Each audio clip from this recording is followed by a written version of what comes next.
In a game-like world, strange gates appeared releasing very powerful monsters, and every player has levels and skills and can choose his class and fighting style. One day, there was a person named Ikoma fighting a monster with a very high level, so he used his Thief's Claw, which lets him take from any monster a strong element to help him in battle, but it didn't work and the monster struck his chest with its claw and he bled heavily. He started to feel his vision fading, and said to himself, I wish to be a hero but looks like I'm about to die. The monster slowly approached him, and Ikoma kept blaming himself for being weak and wished to get a second chance. Suddenly, a watch appeared in his hand and he discovered the Thief's Claw worked, and a screen appeared in front of him saying this is the legendary watch that lets a player go back in time 10 years. He was shocked and then felt he was losing consciousness more, and the monster lunged at him fast to end his life, so Ikoma screamed, take me back in time. Ikoma woke up and felt everything that happened was just a dream. He looked at the date and indeed found himself 10 years back in time. He quickly opened the status screen and didn't find a class and his page became completely blank. He smiled and said good. This time I will be stronger than last time. Then he went to brush his teeth while watching the news,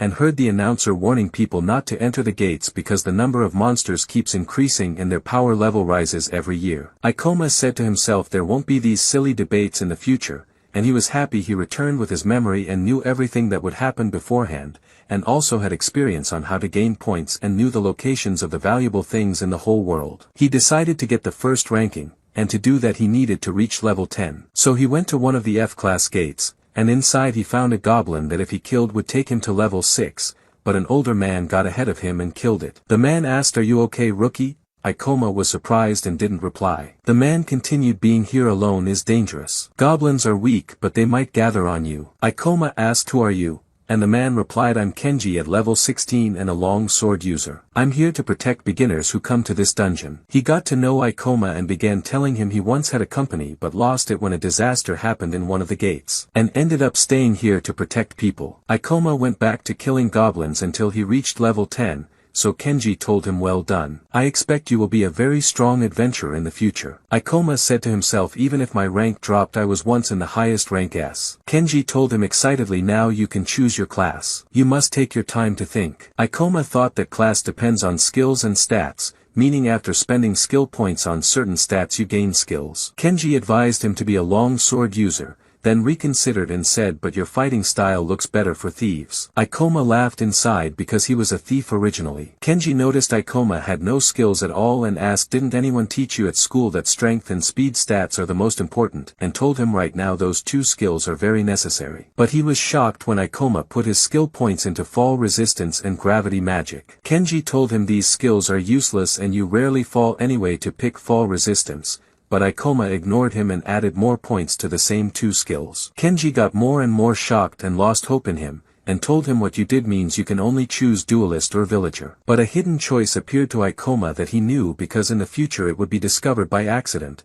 which was gravity user. This class only appears to those who put all the skill points they gain to reach level 10 into fall resistance, and it is the strongest class in this world. Before he confirmed, Kenji shouted and warned him it's from the mage category, known for being slow and having trouble controlling their magic, and that's why they became an obstacle for their team and their death rate increased a lot. Nevertheless, Ikoma was very happy he chose this class. Kenji said, surprised mage category is not good, you will be weak and have low endurance. I think you should quit being an adventurer. Ikoma said to himself, in this era people still think close combat training classes are the strongest. Suddenly a goblin with a red hat appeared in front of them, and its level was higher than a normal goblin, and there was a girl on the ground before the goblin. Kenji panicked because he entered this gate specifically since it had no dangerous monsters. He saved the girl from the goblin and decided to run away, but then remembered there were still beginners in this gate who couldn't fight. He gathered his courage and decided to fight, and told Ikoma, run and I'll distract it. Kenji tried to fight the goblin, and although they were at the same level he faced difficulty, and all the young adventurers stood watching but couldn't do anything. Among them Ikoma, who thought he shouldn't fight a monster with a much higher level difference, yet at the same time felt guilty leaving Kenji struggling alone. He decided to help and drew his sword. Kenji tried to stop him and said, mages have weak physical strength, you will die, but Ikoma thought to test the gravity user power on this monster. Suddenly the monster left Kenji and lunged fast at Ikoma, Kenji tried to make him escape but he didn't listen, and Ikoma said to himself the reason mage class is weak is physical strength and that's why a mage must stay among others of different classes to protect him. But the gravity user class is different. He used a skill called gravity manipulation which gave him temporary physical abilities, so his speed became very high because he reduced his gravity, and he could dodge the goblin easily. Kenji was shocked how someone at that level could be this fast, and with battle experience he cut the goblin, and Kenji couldn't believe he defeated a monster far stronger than him. The goblin fell to its knees so Kenji rushed to finish it. The monster turned to look at him and Ikoma seized the chance and bound it with magic, and Kenji struck it killing it. Ikoma's level rose to 12, and he also gained more confidence in himself and in choosing a different class this time, and other adventurers began talking about Ikoma knowing he was still a beginner, while Kenji said to himself they don't understand how amazing he is. But Ikoma felt dizzy and leaned on a rock, because the gravity class consumes a lot of energy known among adventurers as mana. He remembered he must later learn to manage his mana well. Kenji approached to thank him and asked, "Want me to carry you until we get out?" Ikoma replied, "Although this is embarrassing but please." So Kenji carried him and walked while thanking Ikoma in his heart and blaming himself for his weakness, and at the same time proud to have witnessed the birth of the future hero. The next day Ikoma intended to raise his level, and to do that he needed to find a team to join first. He went to the Adventurers Guild and spoke to the clerk there, but she got nervous and told him, "I never heard about a gravity user before. It seems like a kind of magic category but the stats are very low. Can someone even fight with this class?" Ikoma replied, "I just want any temporary recruitment." So she said okay, there is a good team, and Ikoma asked her to introduce him to them. The clerk got nervous because she was afraid to introduce someone with such low stats. Ikoma said to himself, there are many rare and difficult classes, and I knew nobody would welcome me easily. He told her, just introduce me to them and I'll handle it. Suddenly an adventurer came in and told Ikoma, the clerk seems confused by what you're doing. Leave her alone. Ikoma asked, who are you? The man replied, how do you not know who I am? I'm the leader of the new party Thunder Knights, and my name is Sho. Then he told him, my party each member has a class close to the other, because it's known the magic category isn't useful in battle. Mages are just a row of cowards afraid to approach monsters, and I'm sure you're very upset with yourself for not choosing the right class. And your stats now are really bad even though your class is rare. So even if we both have rare classes, our power is completely different. Ikoma asked, surprised you also have a rare class? Sho grabbed his sword and a very strong yellow light gathered around it, and he said this is the Thunder class. A class with high stats and very good skills. That's why it's the best among all rare classes. Ikoma analyzed that class to himself, saying it specialized in attack but its moves are simple and surely would be weak against fast enemies or those with resistance skills. He began to think not to join any team and work alone, because joining a temporary team until he built trust was impossible, so better to find a partner to stay with for a long time and whose class could work well with gravity user. He decided after that to go to a dungeon higher level than the one he was in to increase his strength. He entered the Adventurers Guild library and took one of the books to search for a suitable dungeon, and found a dungeon in the stone statue cave and decided to go there. On the other side inside the dungeon there was an adventurer trying to escape from a statue, terrified of it and saying to himself, nobody told me it was this strong. At the same time Ikoma went to the Adventurers Guild clerk to apply that he wanted to go to this dungeon, and she was shocked because its level was much higher than his, and told him, you're walking to death with your own feet. You need to be level 25 to go there, and warned him there are still many unknown things in that dungeon and there could be very dangerous monsters. But he didn't care about her words and said with a smile, I'm just going to take a look. He headed to the cave intending to defeat at least one monster which would raise him a lot in level,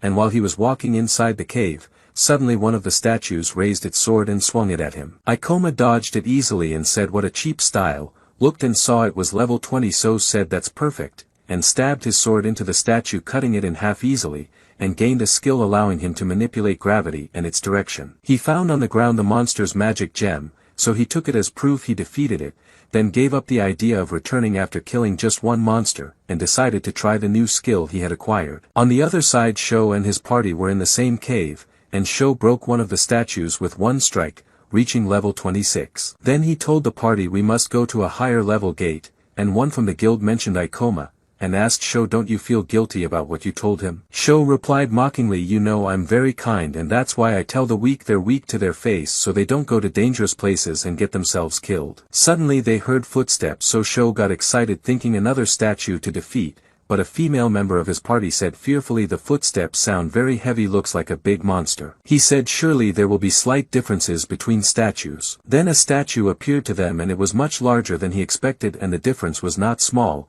its level was 30, yet Sho got even more excited to face a strong monster, because he realized all the dungeons the guild recommends have monsters so weak they don't really fight, and he told his party, we are Thunder Knights, much stronger adventurers than other teams at our same level, and surely this monster is perfect for us. The monster struck the ground with its sword, breaking it, so the party members started to panic and fear its power. Sho calmed them and said this is a 3 versus 1 fight. Even if it looks and levels different, it's just a statue. Sho lunged at it, but the monster attacked first, so Sho retreated and realized even the statue was much faster than him. He lunged again at the statue and struck its side, but his blow wasn't strong enough to break it. Suddenly the statue smiled at him with a very evil grin, and shot a surge of energy hitting him. Sho felt great pain and said, what power is this? There's a huge gap even though our levels differ only by 4. His female teammate got scared and asked, what do we do? He shouted at her, don't lose your nerve in front of the enemy. Suddenly the statue fired at her too, so she tried to block with her sword but fell to the ground,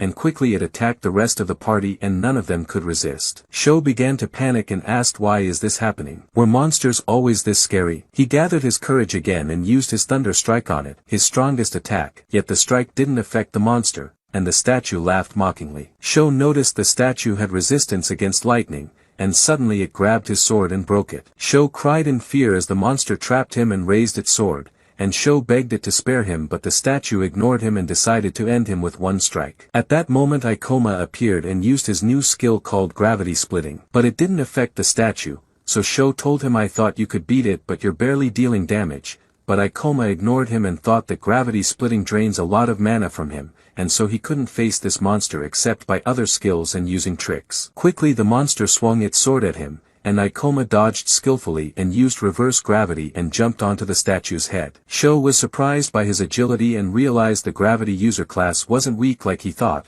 Then Ikoma jumped to the ceiling to increase the distance between him and the statue, and thus increase his speed and strike power. He then leaped back fast toward the statue and split it in half, raising his level from 16 to 23 and gaining 14 skill points. Sho said to himself, this is crazy power. Even though the monster had resistance against my strike, I couldn't affect it at all. But I thought Ikoma wouldn't save me after I embarrassed him in front of the whole guild. Why did he do that? He thought Ikoma wanted to return the embarrassment in front of the guild, but Ikoma interrupted and asked, are you okay? Can you walk? And reached out his hand. Sho took his hand and thanked him. After that they went to the guild building and the clerk was shocked that Ikoma managed to defeat a level 30 statue which was double his level at that time, and told him, no, I can't believe a beginner adventurer like you did that. He handed her the statue gem he had taken as proof, as if he knew she wouldn't believe him, so brought evidence, and she held it and from its size recognized it really was a level 30 statue gem. She had to believe him and told him, I'll put it in your record, then asked, are you going to follow crystal magic? I can't give you a certain evaluation, but maybe your reward could be 240,000 yen. He replied indifferently, I'm not interested in the reward,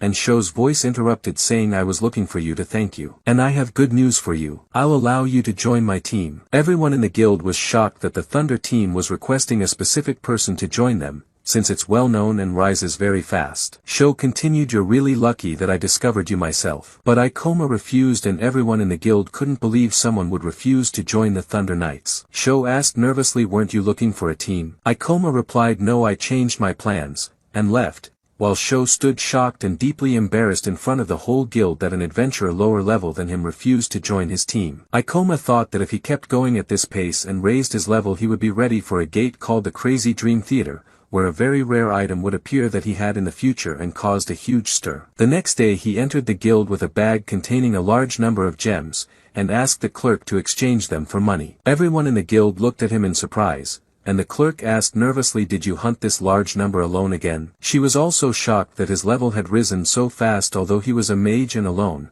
and asked, is the gravity user class really that strong? But he ignored her and asked with a proud smile, I'm now officially D rank, right? He said to himself, my class is indeed strong, but I was originally from the highest rank in the future. Rank S, and so I have 10 years of future experience. And maybe I could be famous now, but I must hurry. Because the number of gates a person can enter after reaching D rank doubles. And since the crazy dream theater gate will appear in a few days, I remember in the future someone found a weapon inside that suddenly boosted his power and then became the gate criminal and attacked all the adventurers inside. This time I'll stop him. But for that I'll need teammates to help me reach the gate. He looked around and found a huge number of adventurers, and said to himself, having so many people will make movement hard. So I want to choose one good person to start with. He decided to wander among the teams and spent half his day doing that just to find the right person, until he reached the fourth team and saw the team leader yelling at a member saying you're completely useless. The girl apologized, but the leader was still angry, saying your apology won't help. You're fired, Satsuki. Satsuki got nervous and promised she would improve herself and perform better next time.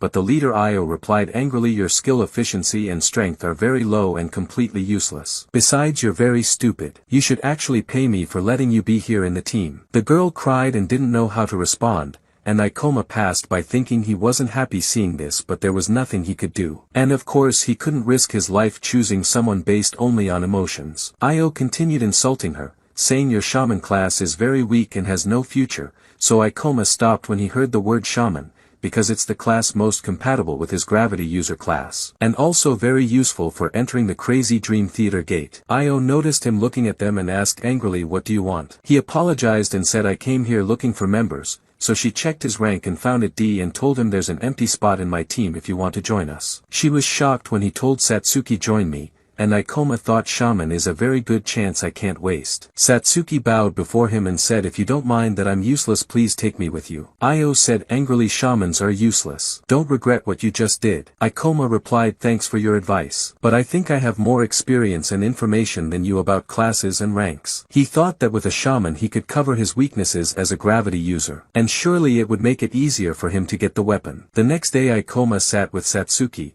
and she asked fearfully, are you sure you don't mind having me? And told him shamans are really useless. He said, don't worry, I know what I'm doing. The gate we will enter is a gate that hasn't appeared yet, and its supposed level is 30. She was surprised and replied, its level is too high for me, I'm only level 17. So he reassured her that he would be in the lead and protect her. He said to himself, I read a lot about the records of every gate and memorized everything in the crazy dream theater, and he told her confidently, we two are enough to enter this gate. Trust me, and told her about the weapon inside this gate. She interrupted and asked, what did you mean by a gate that hasn't appeared yet? He replied, I can't give you details. You could say I knew it would appear with a rare item. She said there's no way to know a new gate will appear at all. She was interrupted by the sound of a message sent to all adventurers around, so she quickly grabbed her phone and found that indeed a new gate had appeared. Ikoma rejoiced and said, this timing is perfect. We'll go tomorrow. The next day they went to the gate location, and there they met a clerk, so Ikoma asked her about the structure and the monster's skills inside. The clerk advised him not to push himself, and warned that the death count was much higher than any other gate. He said understood and don't worry,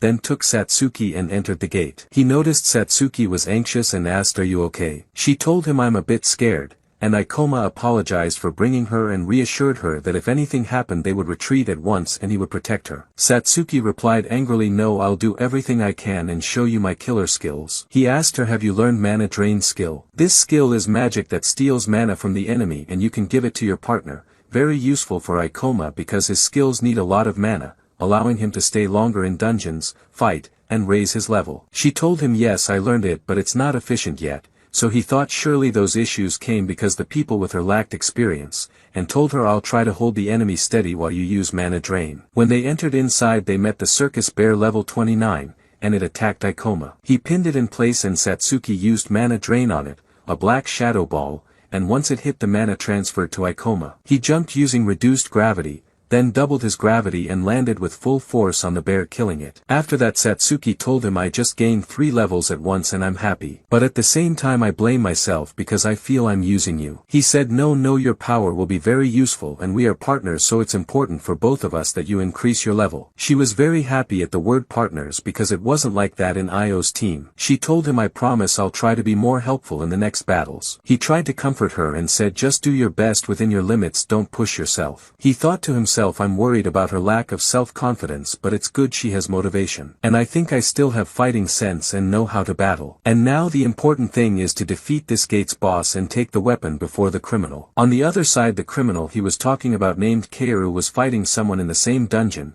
dodging strikes skillfully and finally piercing his neck and killing him, leveling up and mocking the dead. At the same time, Ikoma and Satsuki killed a level 27 monster, so they both leveled up and Satsuki became level 22 and Ikoma 27. Satsuki told Ikoma, although I'm just behind you using my magic, I'm very happy, and apologized for letting him fight alone. He said, don't worry, monsters of this level are no problem for me. And I told you many times shamans are a very strong class. She said, I don't feel that, and asked, aren't we going back? I think our mana is very low now. He said, you're right, we should recharge our mana before we continue. Then he said, I think it's time. So she was surprised, what do you mean time? And suddenly a clown goblin level 24 appeared to them. Ikoma grabbed it and told Satsuki, use mana drain. She said, I know you want me to take its mana and give it to you, but we don't know the side effects of this skill. He said, only monsters get shocked by its effects. Satsuki used it and felt guilty about the goblin and said to herself, I don't want to do this again, then started transferring mana to Ikoma, raising his mana from 16 to 25. She told him this isn't good at all. We held it a long time just to get 9 points. He replied, then let's catch 6 more goblins and take mana from them. She was shocked. He wanted her to do it 6 more times but obeyed. After draining mana from 6 goblins, Satsuki reached level 24, and Ikoma reached 28. She told him, you're right, if we keep this pace we can explore the whole gate without worry. He said, and with this level of monsters I doubt I'll have trouble even if I face more than one at once. Satsuki was very happy she reached a high level in a very short time, and told him according to guild rules if we meet a monster higher level than us we should run. He replied, the guild has no other choice but that. But if you never face monsters above your level you won't raise your rank. They continued until they reached the door behind which was the gate boss. Ikoma was very happy and said, I'm sure the demon defense forces never expected the gate to be invaded in just 2 days. But he looked back and saw Satsuki very scared, telling him, this is my first time facing a gate boss. He said, we can return and come another day if you want. She shouted no, and said to herself, one reason Io's team hated me was my cowardly nature, and that's why I want to change. She told him, you said you need my power and that's why I'll do my best to be useful to you, and asked, but are you sure of the plan we'll face it with? He said, yes, don't worry, and opened the gate, and they were surprised by a huge clown level 35. Ikoma told her, let's do what we agreed on, and behind them was Kaoru. Ikoma said to himself, dungeon bosses have huge health points and also regenerate. So I can't rely on levels. I might have to play unfairly. Suddenly the clown gathered a fireball in its hand and threw it at Ikoma. Ikoma lowered his gravity and dodged quickly, keeping 1.5 meters distance between him and the clown to dodge attacks. Satsuki went behind the clown to use mana drain on it, but it glared at her terrifyingly, so she stopped. Ikoma jumped in front of the clown so it wouldn't notice Satsuki. The clown threw another fireball at him. Ikoma used reverse gravity to push it away, and quickly rose above the clown. Satsuki shot black shadow balls at it fast to distract it,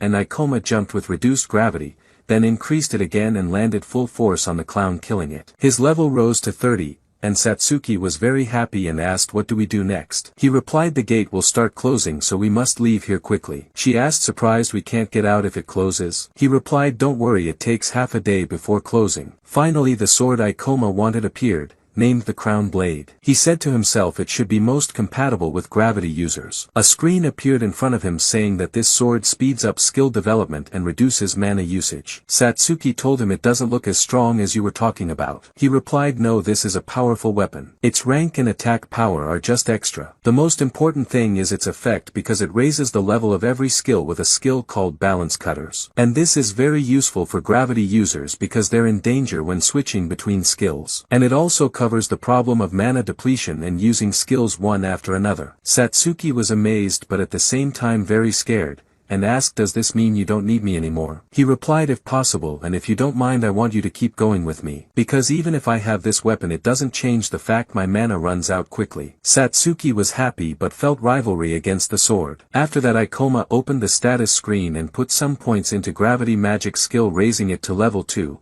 And also gravity manipulation skill, raising it to level 3. A new skill unlocked for him called Super Celestial Orb, which would allow him to cast fire magic easily instead of using gravity manipulation, which needed great effort. Suddenly Kaoru entered and said mockingly, "I think I'm very late and you already occupied the dungeon." Ikoma said to himself he appeared at a completely bad time, and wondered did he use stealth skill to hide his presence because he thought we would lose to the clown and then get information and defeat it easily. But Kaoru cut his thoughts and asked, "Was this weapon the reward for killing the boss? Can you give it to me to see?" Ikoma agreed, and Kaoru thought, this guy is stupid. "Once I take it I'll finish him in one strike." Then Kaoru said, "Look, there's something under you." So Ikoma looked and Kaoru lunged at him with a knife, but Ikoma quickly dodged using a skill. Kaoru was surprised and asked, "How did you know I would trick you?" Satsuki asked, "What's happening here?" Ikoma replied, "He's a killer adventurer, specialized in fast sudden attacks." Kaoru replied, "Wow, you know all that? Well, since you know my goal I don't need to talk anymore,"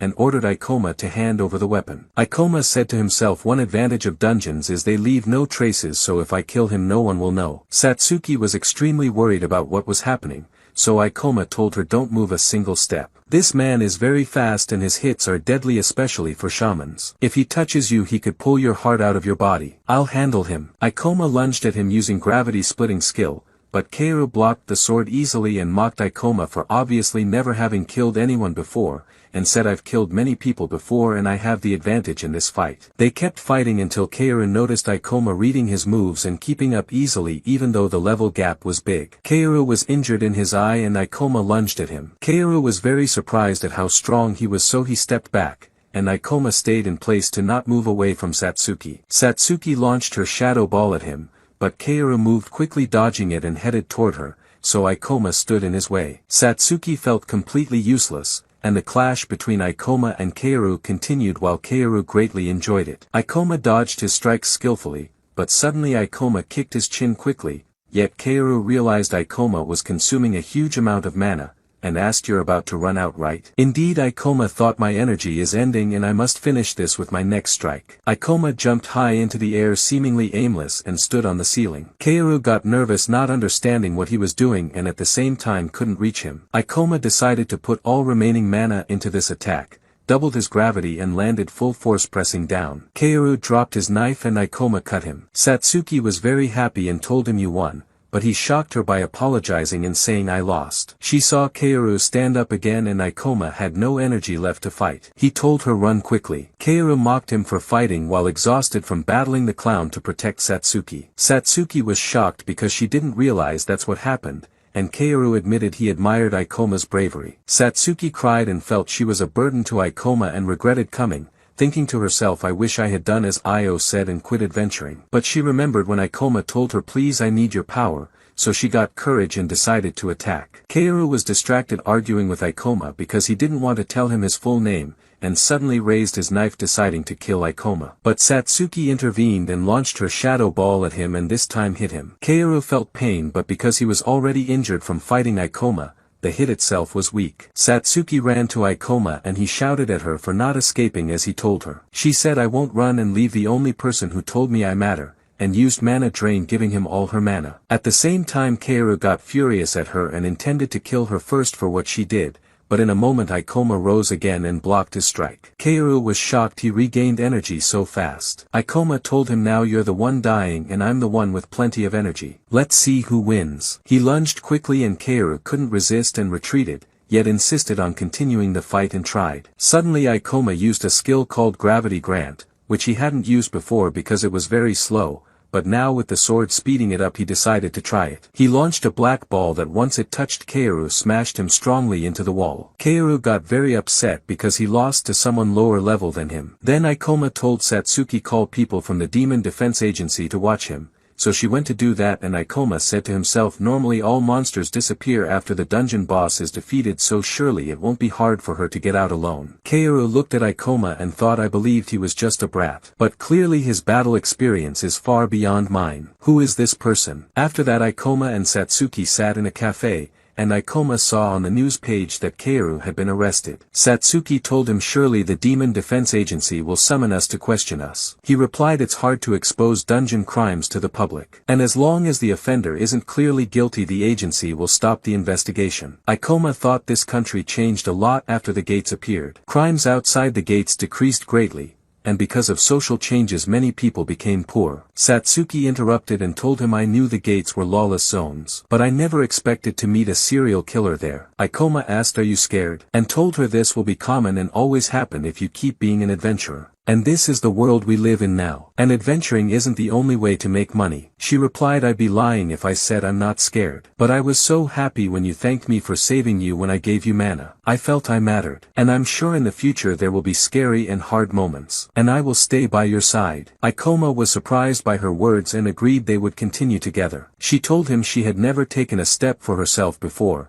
Everything she did was for someone else. Suddenly they heard people in the cafe talking about them, saying, aren't those the adventurers who killed the gate boss in one day and captured the butcher? Ikoma noticed they had become famous. Sho, leader of the Thunder Knights, came and told Ikoma, everyone's talking about you even though the video of your fight didn't show your names, and said I knew you'd be a star and I want you in my team. Suddenly Io pushed in and told Satsuki I was looking for you, and apologized for how she treated her, saying after thinking I need you back in my team. We're friends and shouldn't be apart. Satsuki got annoyed and told Ikoma it's getting crowded, let's leave, so he took her and they left ignoring Sho and Io. Ikoma asked, isn't she your friend? Is it okay to ignore her like that? Satsuki replied angrily, if you look at her well you'll see she's just a stranger. So he got scared and agreed. Then she told him looks like that video spread widely. He said people make a living off gates that way anyway. Some even stream live from inside the gates though they know how dangerous it is inside. But they make a lot of money. On the other side the girl who filmed and posted the video named Hoshinen was sitting very happy because the video got 1 million views. The next day Ikoma and Satsuki sat in a cafe and he told her we need to get you a weapon. She was surprised and Ikoma explained monster level matters more than their number.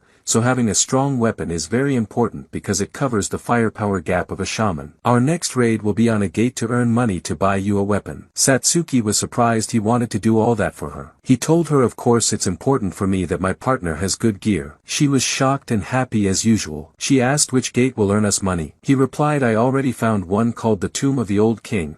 And it's a very rare type gate. He said to himself, until now nobody knows this gate is rare and important, but I know because I read records about it in the future, and maybe we can also find a rare strong item. Indeed they went to the Tomb of the Old King gate, and suddenly a skeleton monster level 29 appeared. Ikoma rushed at it very fast and tried to cut it with his sword, but his attack didn't affect it because it was a skeleton. He told Satsuki use a magic attack quickly, and she threw her shadow ball, killing it, and it dropped an ancient remains dagger, a D-rank weapon glowing blue. He said great, we can sell this for 400,000 yen. Satsuki was shocked and asked it's worth all that money. He replied it's hard to set weapon prices but these things have high demand even if not effective. She asked shocked and what's our goal? He replied 3 million yen. And it will take long to find a strong weapon. So we must exploit this gate well because such ones don't appear often. Ikoma heard battle sounds and decided to go toward them. They found a mummy fighting Hoshinen and her follower knight. The knight attacked the mummy, cutting it to prepare it for Hoshinen to kill. She told another knight to film her finishing the mummy. She charged her sword with fire magic and cut and burned the mummy. Ikoma and Satsuki arrived while she was filming and talking to her viewers. Ikoma said that was a very easy monster. Then the knight noticed 2 men appearing in the scene,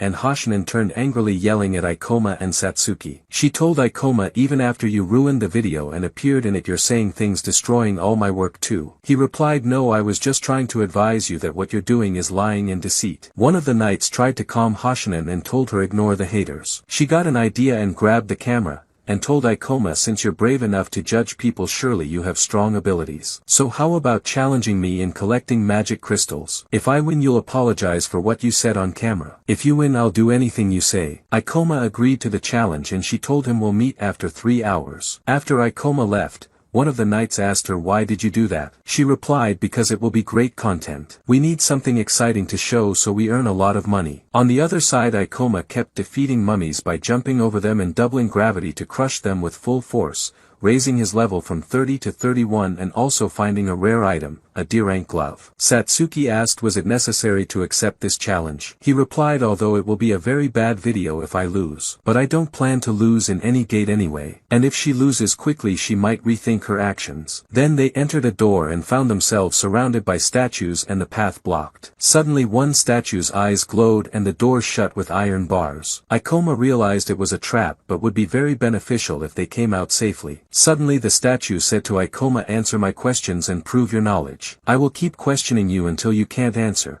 and if you fail to answer at least 3 questions correctly I will kill you. Ikoma told Satsuki stay focused because it looks very high level, and Satsuki got very worried while he tried to reassure her he would not lose no matter what. The statue asked the first question, to move from level 1 to level 10 how many experience points are needed. Satsuki was surprised and wondered who could remember such a thing, but Ikoma quickly answered 45 points. The statue said correct. Ikoma said to himself, I'm glad I researched all kinds of information in the future. They reached question 19, and the statue asked which monster has 3 heads and 4 legs. Ikoma answered the hidden doll. Ikoma got bored and sat on the ground, saying to Satsuki he said he'll keep asking until I fail. But will he continue forever? The statue got flustered and felt foolish but kept going and asked which monster drops green slime. Ikoma replied the gate with the monster you're talking about hasn't appeared yet. And the only way to make such a monster is using alchemical skills. So that's an unfair question. The statue was shocked and at the same time impressed by Ikoma and couldn't believe he answered 20 questions. In the end it opened the door for them. They continued their way and met skeletons and mummies again. On the other side Hoshinin and her followers had only killed 2 monsters and were exhausted.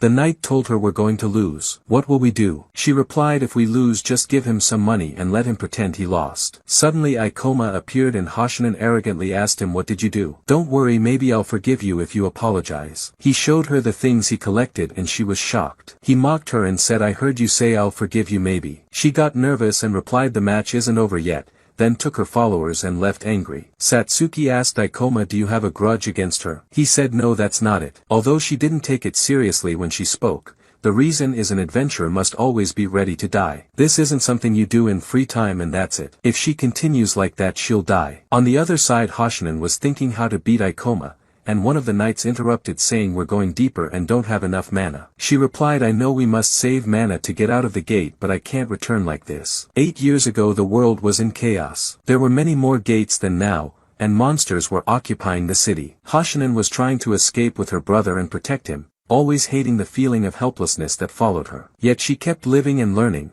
and one day saw a news anchor encouraging people and giving them hope, so she set a goal to be like her. Back to the present Hoshinin decided never to give up, and told her followers we didn't get any good footage to show so we must find a big monster. Suddenly they found the old king gate boss ahead, level 40. Hoshinin panicked and said I can't defeat a monster of that level, and the knight said surely someone lured it here. This is no place for content we must run. She said right it shouldn't chase us if we reach a narrow path. Suddenly they saw an adventurer on the ground before the monster begging them to save him. Hoshinin remembered when she was small a similar scene happened and all she did was run, and she recalled the helplessness she hated so much. She told her followers run quickly, then rushed at the monster trying to hold it back while they escaped. The monster raised its 2 swords and swung at her, but one knight blocked the strike saying I'm your admirer and won't let you get hurt. Even if I'm not good at fighting at least I can be bait. After some fighting one knight fell unable to stand, the other still trying but his barrier magic was useless against the old king. Hoshinin felt even more helpless and stood before it terrified. The king swung down its swords at her,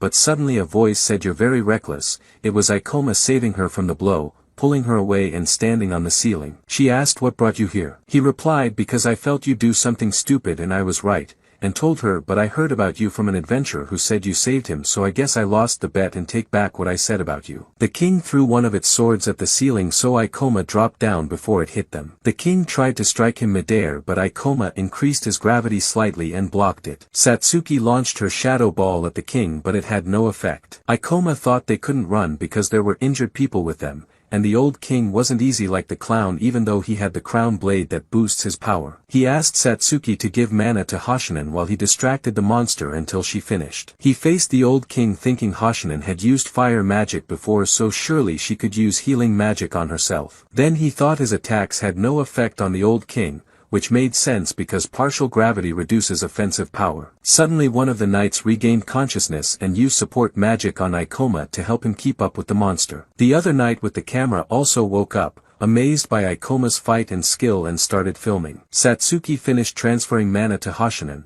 so Hashinen used healing magic on herself and said now I can join the battle. Ikoma kept dodging the monster until Satsuki told him I found a weak point. Ikoma controlled the gravity of one statue in the room and threw it at the monster to distract it. Satsuki launched her darkness ball at the monster but as usual it had no effect because of the level gap. Yet thanks to that strike Ikoma noticed a weak part about to break. He told Hashinen I'll distract it and you break its mask with your breaking skill. Hashinen stood charging magic into her sword. Ikoma rushed the monster and used gravity force on its arms so it couldn't use its weapons anymore. Hashinen saw the chance, rushed fast toward it, and aimed her sword at its mask, successfully breaking it. The monster's face appeared and that was its weak point. Ikoma quickly ran at it and dodged its hand by jumping. The monster looked at him and Ikoma pushed off the ceiling giving himself huge momentum, then dropped down on its face with full force. His level rose from 33 to 36, and Hashinen healed her followers. From the old king dropped a rare item called the Overlord King Scepter,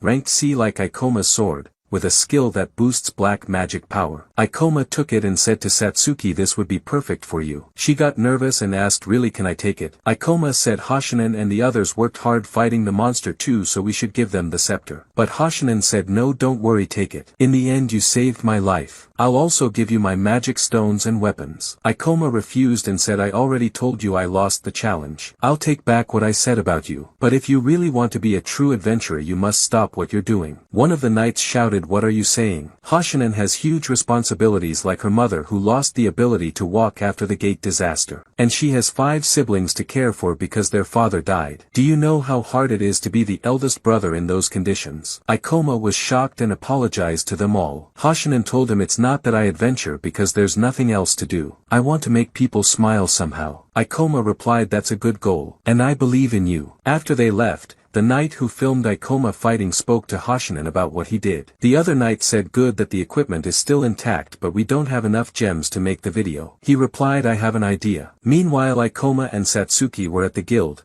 and Satsuki showed him the latest video surprised. Ikoma was surprised too when he saw himself in the video with 1 million views, and everyone in the comments amazed by his speed and strength. He was happy and said now I know why so many people have been looking at me lately. At the same time Hashinen was in her room very happy she got 1 million views in less than a day. Suddenly Ikoma called her. She answered smugly asking are you now one of my fans or what? Ikoma replied angrily you posted a video of me. She got scared and said we agreed if I won you'd let me post your video. But if you don't like it I can delete it. Ikoma remembered when the knight told him about her personal life and how much she struggles, so he said no it's fine I just wanted to tease you a little. Hashinen thought to use him and make a video together but he had already ended the call. Meanwhile Ikoma was thinking about the next step, obtaining the Ring of Wisdom. Then they went to the guild employee and she told Ikoma it's confirmed you're above level 35, so you're now rank C. Satsuki was very happy and excited. Ikoma said you'll reach that rank soon too since you're level 32,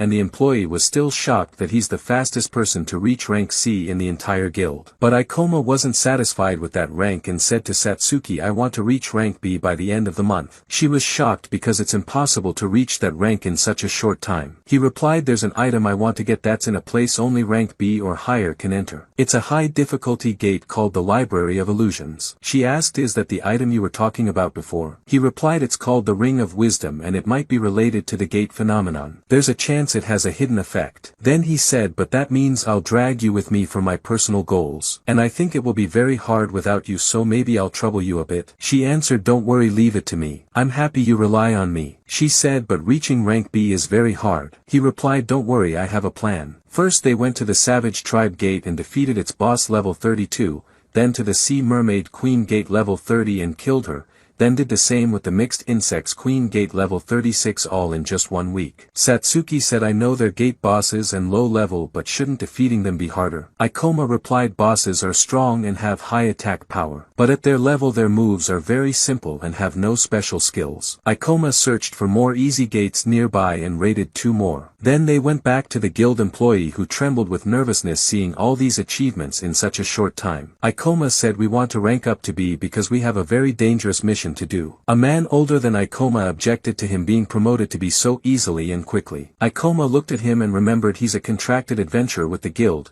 people who achieved great feats and signed contracts to work for the guild. Their jobs include managing gates, responding to possible disasters, and giving advice to guilds, basically their influence is huge. That man went to the employee and said sarcastically, "This kid is nominated for rank B. Surely impossible." The employee replied, "But he's about level 40 and has many good achievements and average rating." The man was shocked and thought this weak-looking kid defeated gate bosses. "It took me years to become the first adventurer to get rank B." Ikoma realized a troublesome person had set his sights on them and he must deal with him quickly so he wouldn't become an obstacle. The man stood in front of Ikoma and said, "I just can't accept what's happening. How can a new kid with less than a year of experience be a high-level adventurer?" Ikoma thought to himself, "This man's name is Waga, one of the very few classified as rank B in the system. I definitely can't get promoted if I ignore him now. I could avoid him, but I reached this stage with Satsuki." He asked him, "Why are you rejecting my request? Give me a convincing reason." Waga arrogantly replied, "You've been an adventurer for a very short time and rank B isn't something we give to kids who think gates are easy like you." Ikoma embarrassed him, saying the minimum age to be an adventurer is 17. "Do you know how many adventurers at 17 reached rank B?" Waga was shocked and asked, "What are you talking about?" Ikoma replied, "It's been 15 years since the gates appeared, and 6 people reached rank B in less than a year. Are you saying all of them didn't deserve promotion? Defeating monsters stronger than you makes you rank up quickly, and my level and achievements qualify me to advance. So if you want to use my lack of experience as a reason to reject my request, you'd better find something better than that." Everyone was surprised that Waga lost an argument for the first time,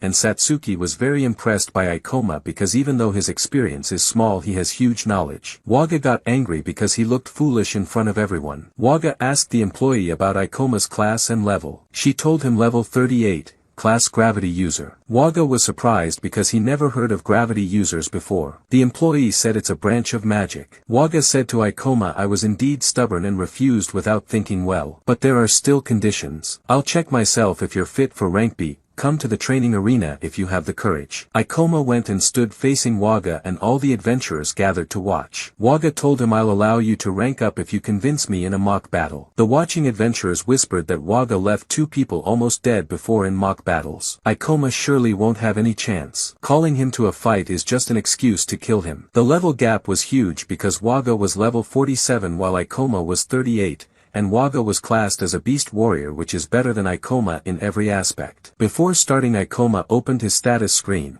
used his skill points, and upgraded some abilities including gravity manipulation to control his body better. Waga said confidently, "You can start when you're ready. Of course I won't fight you with full power, but attack however you like." Ikoma noticed he was trying to show off and draw attention. Ikoma charged gravity in his hand, while Waga thought his level is low and his experience little. His class is magic and his physical abilities weak. It's known that mages can't win any one-on-one fights. I'll make him an example in front of everyone. Suddenly Ikoma moved with incredible speed, shocking Waga because someone at his level shouldn't be fast at all. Waga barely blocked the strike, and suddenly Ikoma disappeared from sight and appeared behind him. Waga turned to hit, but Ikoma jumped high. Waga looked up and lost balance, so Ikoma used the chance and kneed his chin. Waga bled and thought, "This can't be a beginner's move. Who is this man?" The adventurers filmed everything and mocked Waga. Waga got furious, saying, "I will never accept this. I reached rank B with difficulty after years of hard work." But still he couldn't land any damage on Ikoma because of his speed and skillful dodging. Waga regretted his earlier words and realized he put himself in a bad position, starting to panic from the crowd's talk and couldn't understand how Ikoma was this strong. Ikoma thought, "You were wrong, Waga. Gravity user is the strongest class right now, because I can alter my physical power by manipulating gravity. Especially in short fights where I don't use much mana, I don't think I'll lose to any class, even if the adventurer's level is higher." He thought Kaoru respected me more in our fight even though his skills were far better than Waga's. Ikoma decided to finish quickly and rushed Waga. Waga blocked but felt his sword get extremely heavy, because Ikoma doubled its gravity. Then instantly Ikoma lightened himself and vanished, reappearing behind and placed his sword at Waga's neck. Everyone was amazed. Ikoma defeated the strongest and highest rank in the guild, and Satsuki was proud of him. But Waga got furious and refused to admit defeat. Suddenly he turned and used the Beast Claw skill and sent Ikoma flying, angering everyone because the match was supposed to be over. But they were shocked when Ikoma stood again and was still able to fight even after such a strong blow. He thought to himself, "I can't admit you.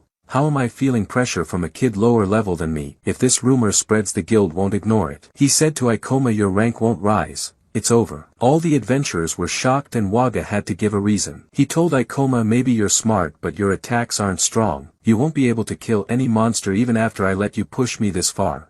plus you got hit by my skill easily, so it's clear who can really fight better. One adventurer watching said disgusting. Waga never planned to acknowledge him from the start. Waga glared angrily and another adventurer hushed the speaker, but suddenly Sho came in and shouted at Waga loudly, "Aren't you ashamed? Ikoma beat you and performed better from start to finish, and that last strike you did broke the rule you set for yourself at the start. You said you wouldn't use your skills." Waga was shocked an adventurer dared talk to him like that. Satsuki was very upset with what was happening. Ikoma thought he attacked with the intention to show the skill gap between him and Waga, and that lowered Waga's self-respect, so he should leave him some dignity because if too many rumors spread it would hurt him badly. Then the vice chairman of the board, Sarazawa, entered and said to Waga, "I was looking for you.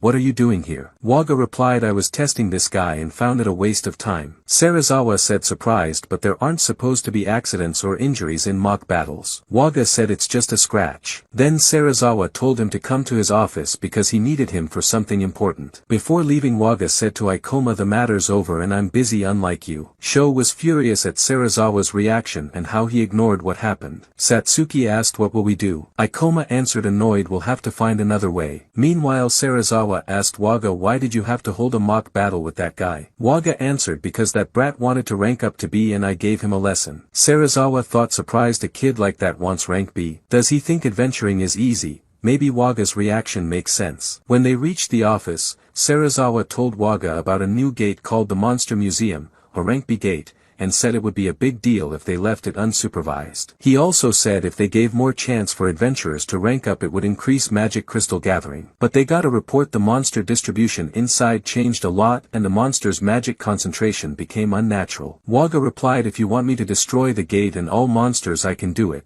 but I think the guild hesitates to lose such a resource." Sarazawa said, "That's why I want someone skilled like you to check if it's safe or not. Many people don't know enough about gates, so I need you to give some encouragement and convince them to continue in the gate." Waga answered, "Bored, you always call me for boring jobs," and threw the papers on the floor angrily. Sarazawa got annoyed and told him, "You keep backing out, at least read the papers so you know what's inside the gate." Waga mocked him and didn't believe he'd learn anything useful from papers, thinking his experience is better, and decided not to go to the gate at all, saying if any trouble happens I'll raid it instantly. Sarazawa warned, "If something happens it'll be too late. You don't know what kind of disaster could appear," but Waga ignored and left. The next day Ikoma and Satsuki sat in the guild, and she was very upset about Waga's unfairness. Ikoma said, "Let's think about it. Someone like Waga is contracted with the guild, and rank-up requests must go through the guild nearest your home, so there's no way to bypass him." He thought maybe Satsuki could rank up at another guild since her home isn't here, but the problem is her level is still low. Suddenly Hoshinin came in angry because she heard what happened with Waga. She told Ikoma one of her fans sent her a video from the mock fight,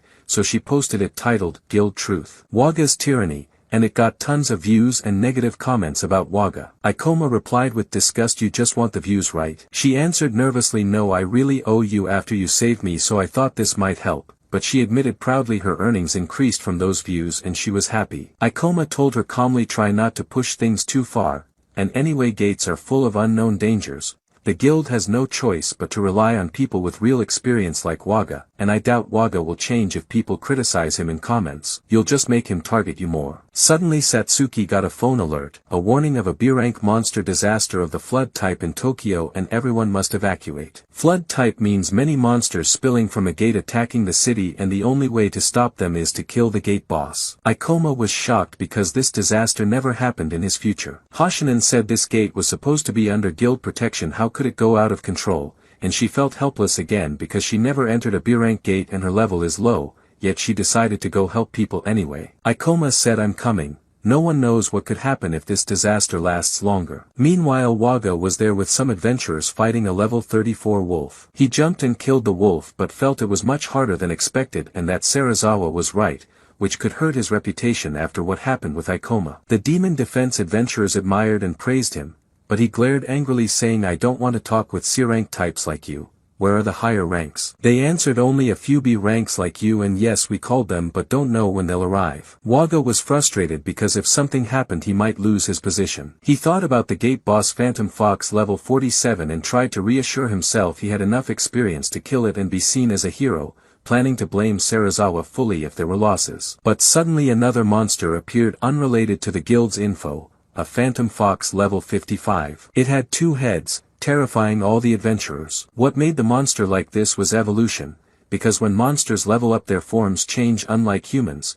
and they also gain new skills and traits. Monsters are born from the accumulated magic power inside a gate. Waga stood frozen, realizing this wasn't just a flood disaster but also an evolved monster. Other adventurers thought about leaving the gate and reporting back so the guild could send reinforcements from the Demon Defense Agency. But Waga, worried about his position, shouted angrily, "I'm a B-rank adventurer and I've had to beat monsters like this before. Prepare because I'll finish it with one strike." They yelled back, shocked, "You want to fight that thing? It's insanely fast, we won't last 10 seconds. Waga got mad and called them cowardly insects and idiots. Suddenly he used a beast warrior skill called Domination, which boosts the target's attack power but dulls their thinking so they obey him. He ordered them to charge the fox to find an opening for a killing blow. But the monster fired countless rock shards.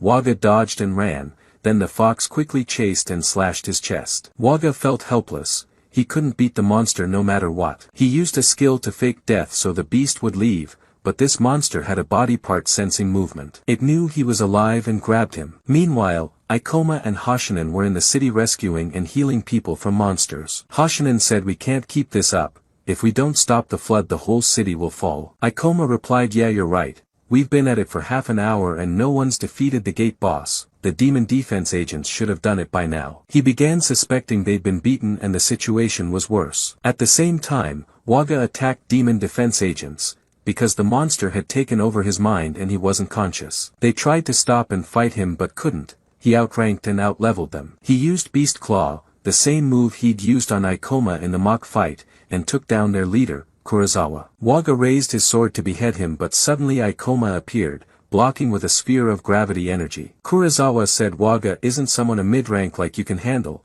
but Ikoma ignored him and kept dodging Waga's furious strikes at extreme speed. Waga used Beast Claw again, but Ikoma leapt above him and crashed down with gravity amplification to snap him out of it. Waga didn't recover. He got even more enraged and kept attacking. Ikoma blocked and realized how strong the monster's mind control skill was. He decided to end it quickly. There was no time to hold back. Ikoma jumped, amplified gravity, and slashed down on Waga's right arm, severing it. Shocked and broken, Waga fell to his knees, unable to move. Kurosawa stared, stunned how someone at Ikoma's level could defeat a berserk B-rank like Waga. Satsuki and Hoshinen finally arrived. Ikoma had raced far ahead with his skill to stabilize the scene. Satsuki said we should move the wounded to safety, but Ikoma said no, we don't have time. Just then the enraged fox monster burst in toward them. Ikoma quickly opened his status screen and was shocked his real level was much higher than what had been reported. He thought in evolutions even I don't know what skills it could use, but if we kill it the disaster ends. Suddenly the monster summoned many spirit foxes around level 30. Hoshinen said I feel like it's playing with us. Ikoma gave orders,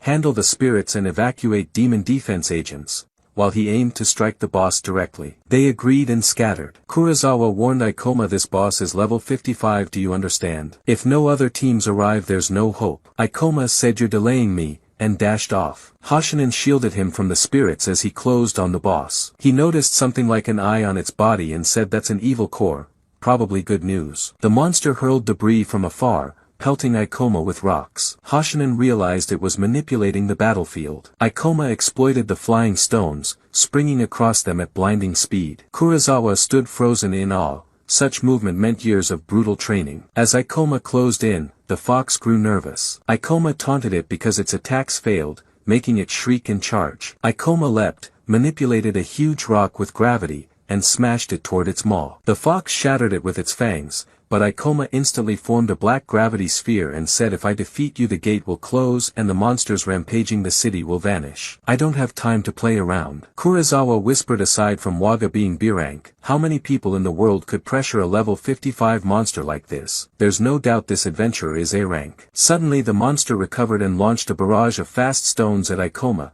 but he dodged them all and grabbed one, slamming it down onto the fox's skull. He used gravity amplification again, striking hard. The fox went into a rage and Ikoma mocked it, are you finally serious now? He kept cutting its body to chip away its health, but the gap was huge and Ikoma's mana was nearly gone. He hadn't been hit yet, but once his mana ran out he'd be in grave danger. He thought of calling Satsuki and Hoshinen to join, but they were still busy with the weaker monsters and injured people. if they came he'd expose civilians to risk. He considered retreating so he wouldn't endanger them if he fell. But he remembered Hoshinen's words, if this continues the disaster will get far worse. He decided he'd never run. He lunged at the fox, determined to focus and refine every movement. First, he stabbed one of its head's eyes, making it howl and summon more spirits. Ikoma deduced its massive mana reserves let it spam abilities. The situation worsened as it unleashed everything at once, ignoring its own mana drain. Everyone feared for Ikoma, no one believed he could handle this alone,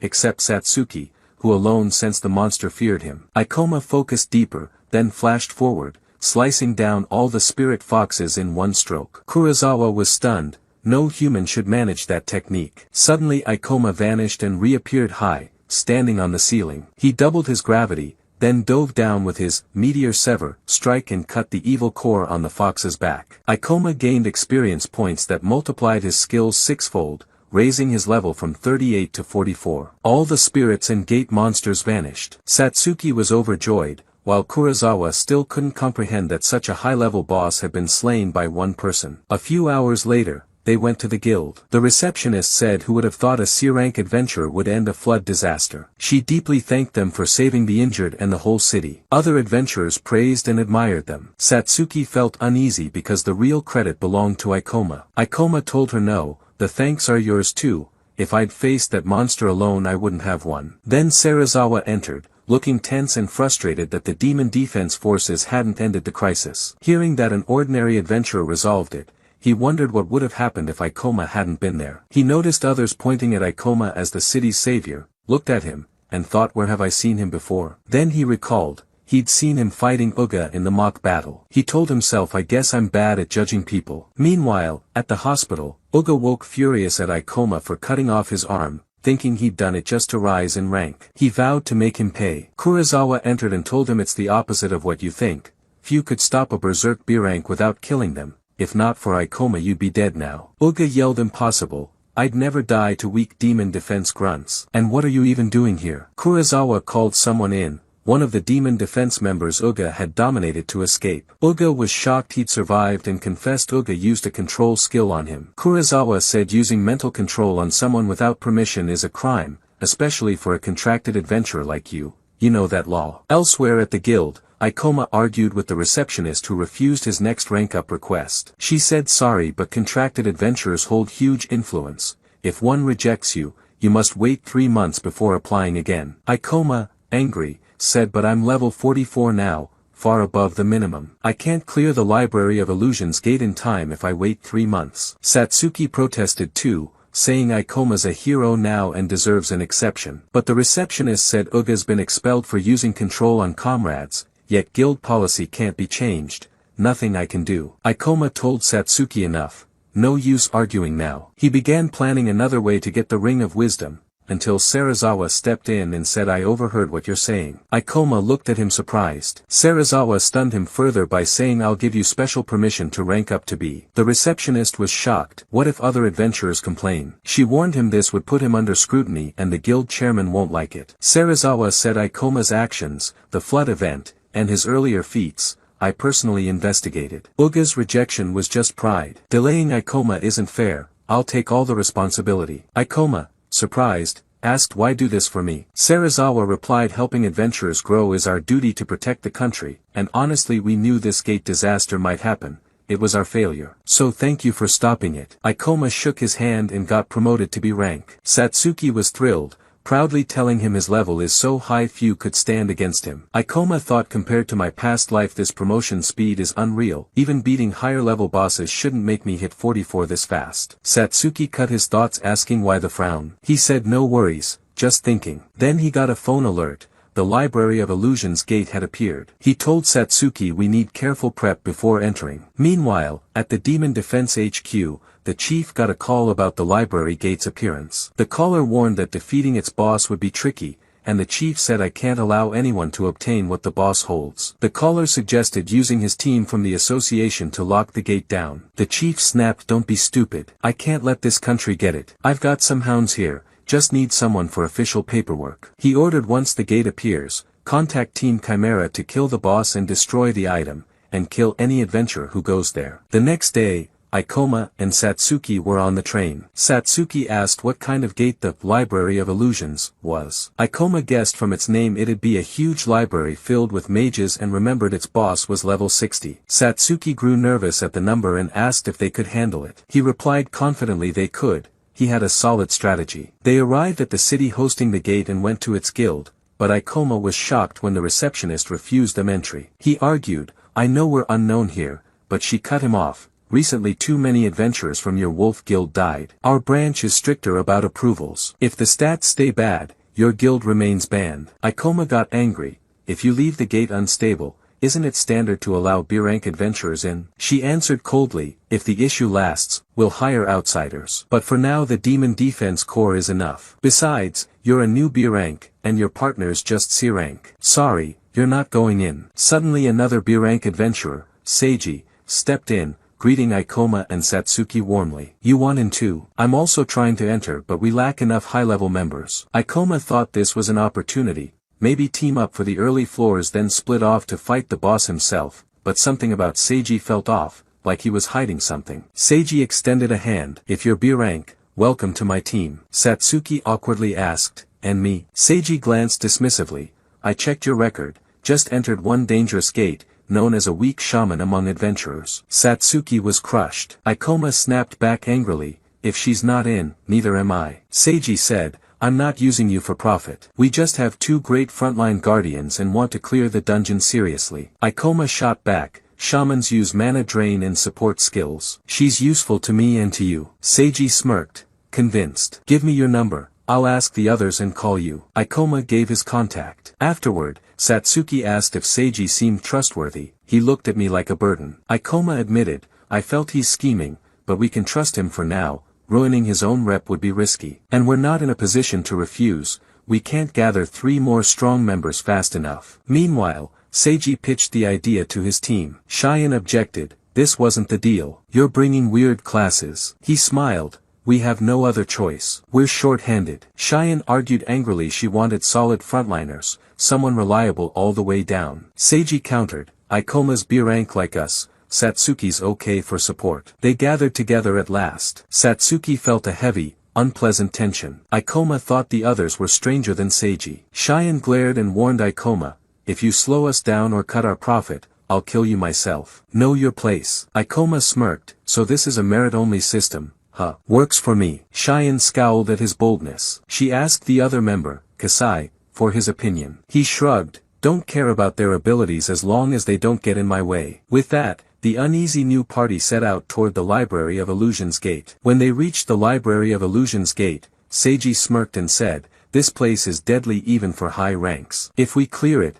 we'll be famous." Cheyenne called out arrogantly to Ikoma and Satsuki, "Seiji told you already, but I'll say it again, you're only here to fill the numbers so we can enter. Don't get in our way." Satsuki fumed silently.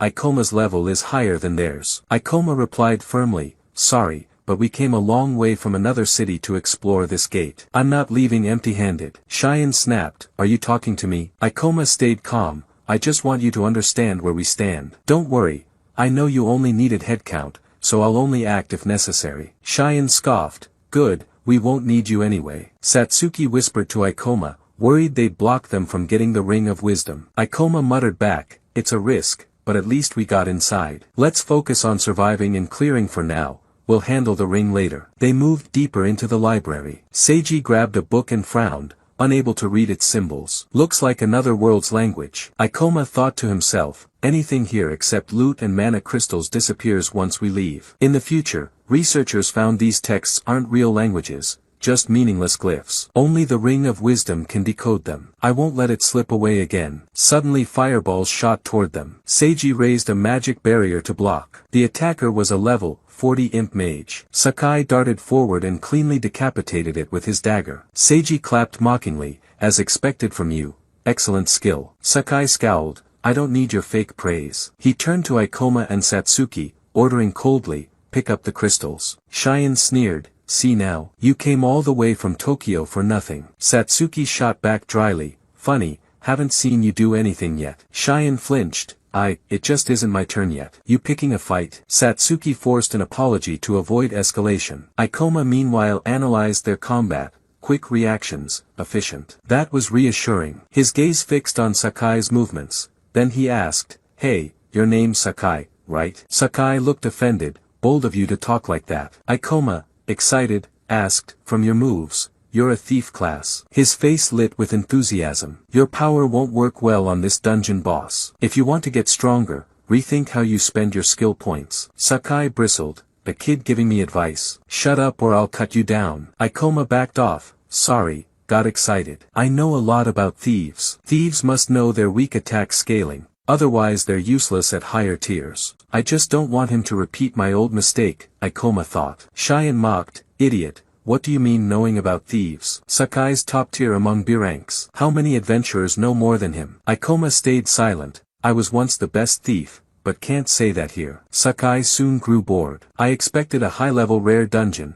Feels tame." Seiji replied, "You're just too strong to feel the threat." Suddenly Sakai froze, an odd sensation nearby. He turned and saw a small rabbit, but its level was 45, equal to his. He muttered, "That dumb face but stronger than imps." Ikoma's eyes went wide. The clock rabbit. A nightmare beast, infamous for wiping whole parties instantly. He shouted a warning, "Don't get near. It won't attack unless approached. Let's go another way." Sakai sneered, "Stop telling me what to do," and stepped closer. Ikoma's heart pounded. If it triggers now, things could turn deadly fast. Sakai lunged, but the rabbit blurred away too fast. He tried to land a hit but failed. Its escape skill made it slippery and deadly, proof it was rare and loaded with hidden abilities. Ikoma's anxiety spiked. If it's targeted, it won't stop until we're dead. Only choice, kill it before it wipes us. He called out, "Cover each other. Stay sharp, if you drop guard even for a second, you'll die." Seiji frowned, shocked.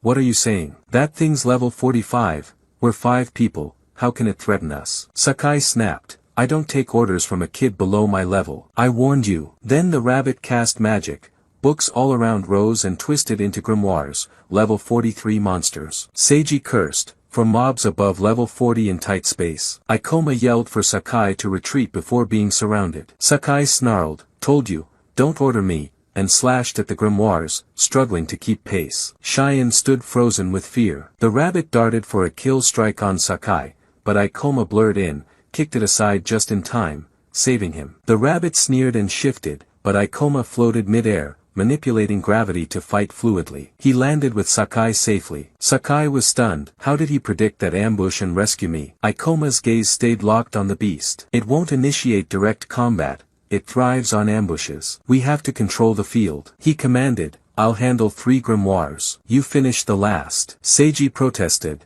panicked, "Impossible. We're strong adventurers, trust us more at least." Ikoma's mind raced. That rabbit is lightning fast and cunning. Even Sakai, their top fighter, almost died. Cheyenne's terrified. "Seiji and Satsuki are support types, we must shield them." Cheyenne stared wide-eyed, 3 at once. "Are you insane?" Satsuki's voice cut through steady, loyal. "Let's just crush the last one fast and go help him." Ikoma faced the clock rabbit, eyes fierce. "Come on, show me what you've got." The grimoires attack him, and Seiji makes his shield in front of the grimoire he is fighting, and Cheyenne gets very angry and jumps with her scythe at him, but her strikes don't affect him, and the grimoire laughs at her mockingly. So Cheyenne lands on the ground and says to herself, the attack power of these things is very big and they use magic too and their movement is fast. And I must keep my eyes on the rabbit, and she screams, how can he fight 3 at the same time in a situation like this? On the other side Ikoma is in a clash with one grimoire of the 3, and the other 2 are preparing their magic to finish him,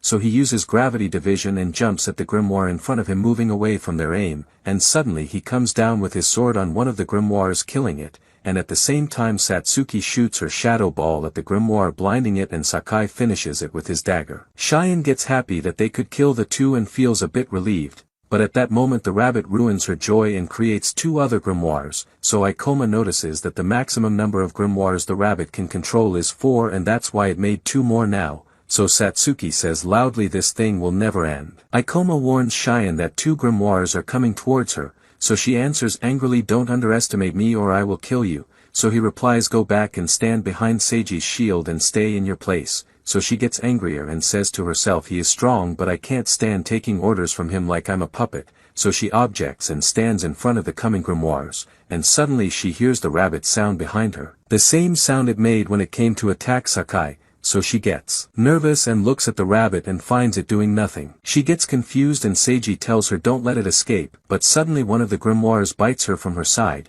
so she falls to the ground and feels she is about to die, and at that moment she finds Ikoma in front of her using his gravity to make the monster release her, and Cheyenne stays on the ground because her whole body hurts and she was about to die, and at the same time shocked that Ikoma saved her life. Ikoma blocks the grimoires attacking her, and orders Seiji to heal her with his magic so she can stand up to protect herself and fight, so Satsuki tells him they have surrounded us and things are no longer in our favor, so Ikoma replies not yet, there is a chance because the magic the rabbit uses consumes a very huge amount of mana. So if we keep resisting the grimoires its mana will run out and we will win. He looks at the rabbit and finds it also realizing this, and it started to hurry so its mana doesn't run out, and Ikoma fights the books to protect Seiji while he heals Cheyenne. And Ikoma thinks how solid these grimoires are and their mouths are protected by their fangs, so he puts his sword inside its mouth and uses his gravity ball so the grimoire evaporates, and by that Ikoma discovers the fastest way to defeat them. But the problem is he is still surrounded by many grimoires and must watch the rabbit so it doesn't kill them suddenly. Indeed, the rabbit attacks him from behind, so quickly Ikoma reduces his gravity and jumps,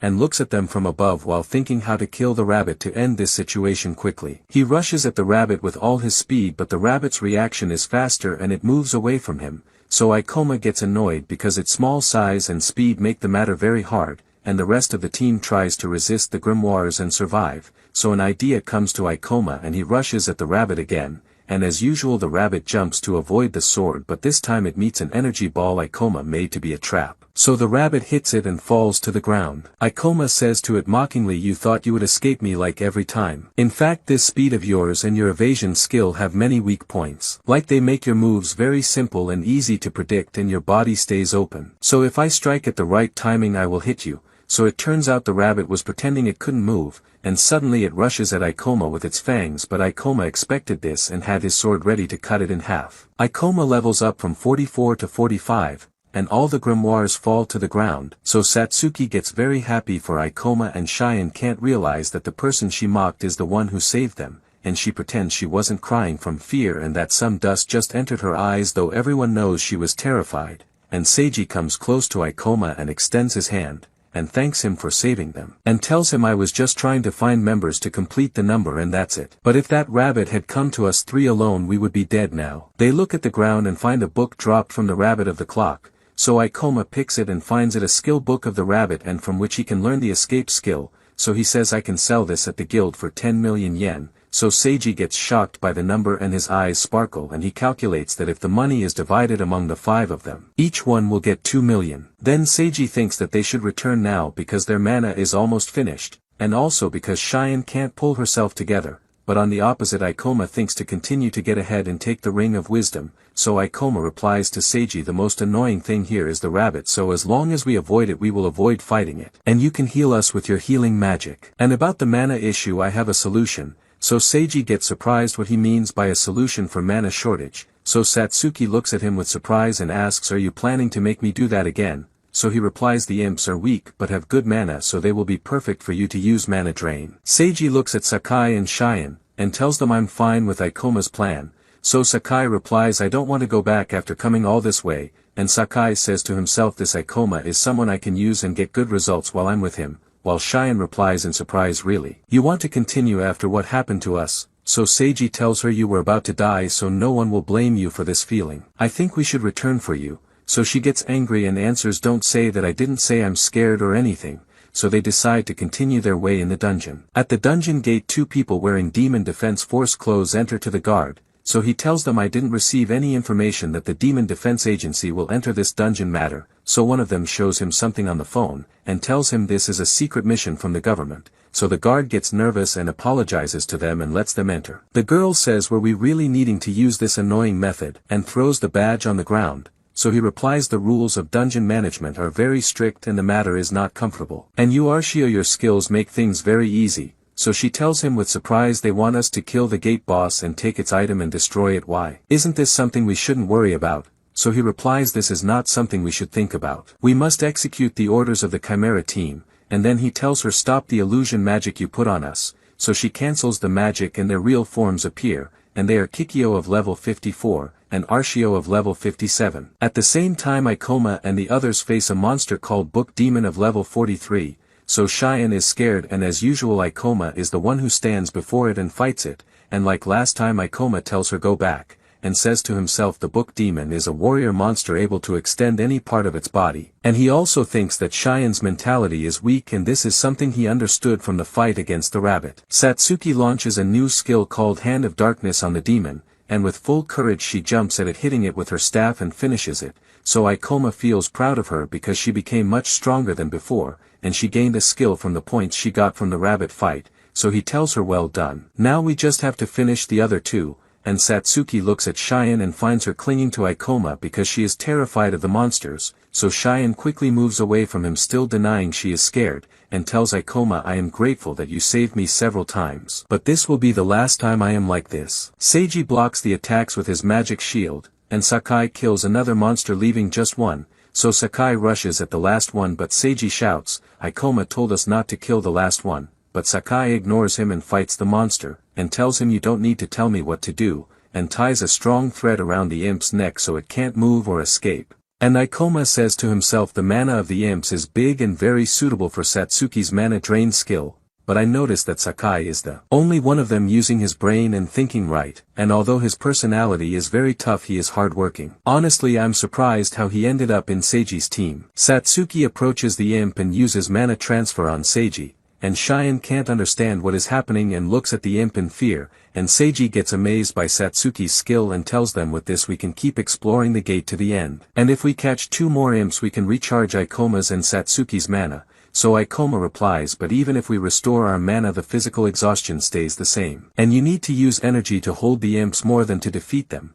and this is the price of using Satsuki's skill. So Seiji happily says as long as you say so it must be certain. You are a really great person. When they reach the deepest point in the dungeon and the time for the real challenge comes, Ikoma asks them will you fight the gate boss with me, so Sakai gets surprised and Cheyenne screams at him, are you serious? Challenging the boss is not something we can do, so Ikoma annoys her and asks are you scared, so she says impossible, and Seiji thinks and tells them I made this team to face the boss but after what we went through it's good enough we gathered crystals and experience points, besides I already learned that I'm still not strong enough, and he asks Ikoma don't you think facing the boss now is a huge risk? So Ikoma replies I already have information about the elements in this gate, and I think we can fight the boss with the members we have. So Seiji decides to listen to him and fight with him. So Ikoma tells them now is the time to discuss something important. And it's that I will take the item dropped by the boss because that's the reason I came here in the first place. In return I will give you all the crystals and other items we found and I won't take my share. And if that's not enough I can pay you for my own money. So Seiji thinks what item could make Ikoma go this far, but at the same time he is seeing the items that will triple and can only think about the 10 million yen Ikoma mentioned, and Sakai also agrees so Cheyenne is forced to agree. They go to the boss's door, and before entering Ikoma confirms to them to follow the plan he told them about, and gives them information that this monster has low movement ability but because its huge one move is wide, and he advises them no one should rush ever so they can defeat it without problem. So Seiji becomes very happy with his words and excited to gain the experience of killing a B-rank monster. But on the opposite Cheyenne doesn't believe him and tells them there is nothing that can let an adventurer know information about a monster at all. How can you believe him? So Satsuki replies surprised but you just believed him earlier, so Cheyenne screams but the matter is still very strange. Seiji tries to reason with her, and tells her Ikoma is not the type to say something without meaning or proof, and Ikoma replies adventurers always risk their lives but if you are that scared we can go back. So Cheyenne gets angry and says I'm not scared I just want to tell you not everything you hear you should believe so easily. So Ikoma tries to reassure her that he and Sakai will fight and Seiji will protect their back and protect her and all this is part of the plan. Sakai says to himself she is scared but seems she will go with the flow. And I think it's good to challenge the boss and become stronger. And in the worst case I can escape because I'm the fastest among them. Ikoma opens his status screen and uses skill points to raise the level of gravity magic, and says to himself I wanted to save them for the gravity control skill but the right thing is to raise gravity magic before the boss fight, and suddenly he unlocks a new skill called gravity field, so he gets happy that his skills increased before the battle, and he opens the door and they enter and find Akasha the gate boss of level 60. And as soon as Sakai sees her he says indeed she doesn't seem to have high movement ability. They start executing the plan and run toward Akasha, but she launches at them a very fast lightning by a skill called Thunder Explosion, so Ikoma stops and says to himself her magic type is lightning attack just like the future document said. But the strength of the lightning itself changes depending on the distance she fires from, and that's why I and Sakai were the first ones she attacked. He thinks that he can increase his speed by reducing gravity, and Sakai is of the thief class with very fast moves, so surely there is no way for a monster that doesn't move to hit them, and Satsuki supports them from behind and shoots the shadow ball at Akasha blinding her, and Cheyenne shoots energy with her sword at her, but strangely Akasha says apologize, so Satsuki gets shocked that it speaks. So Ikoma tells Sakai it is using area of effect attack on them, go back quickly, so Sakai follows. His words annoyed because he doesn't like taking orders from anyone. Suddenly Akasha uses fire wave skill on them, and Cheyenne gets terrified because it's impossible to block that strike, so they all stand behind Seiji and he makes his magic barrier, and by Ikoma's calculations and the place he chose for them to stand they block it, and that's because Akasha's skill effect has a certain range and if they are outside it its effect won't be strong on them. Ikoma and Sakai run back fast toward Akasha, so she uses a skill called Zeus Sword, which is a sword of compressed lightning, and she strikes down at them, so they both dodge beside the sword quickly, and Ikoma manages to reach her and cause damage with his sword, so he tells Akasha as I expected you are weak against physical combat. So Cheyenne gains confidence and says the matter will be very easy as long as there are two fast people distracting her. I think we will finish this quickly and easily unlike expected, so Satsuki gets surprised because she was the most scared and doubtful among them, and Seiji says to himself honestly I was also doubtful about Ikoma but now the real fight started and it turned out he was right. Akasha uses the rock pillar skill,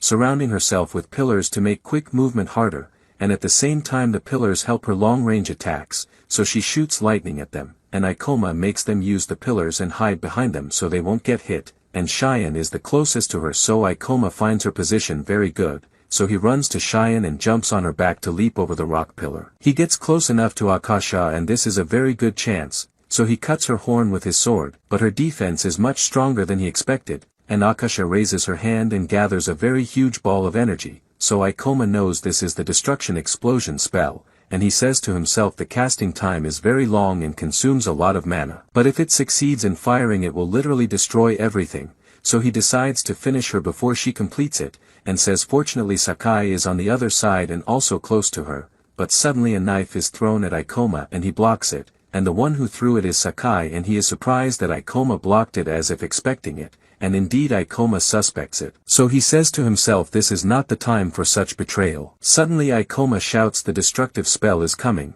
try to survive it, so they all stand shocked and can't understand what he just said. Beams shoot out from Akasha's energy ball trying to hit them, so Sakai moves fast and dodges but feels he can't do that for long, and Seiji tells Satsuki and Cheyenne there is no place to escape from, stay close to me, and he creates a magic barrier around them to block the beams. But he feels he can't resist them so he tells them run and I will protect your backs. And indeed the two manage to escape but Seiji takes a strong hit that knocks him to the ground, and he says it's been long since I took such damage. At the same time Ikoma finds a chance after Satsuki and the others distracted Akasha, so he runs at her fast and uses the new skill, Gravity Field, which is a skill that lets him impose his gravity on a certain area, so he places it around Akasha so she loses control of her energy ball and can't aim well at them. And he thinks to keep her like that until she uses all her mana, but hopes his mana doesn't finish before hers because then there will be nothing they can do. Suddenly Cheyenne runs at Akasha with her scythe and cuts her leg,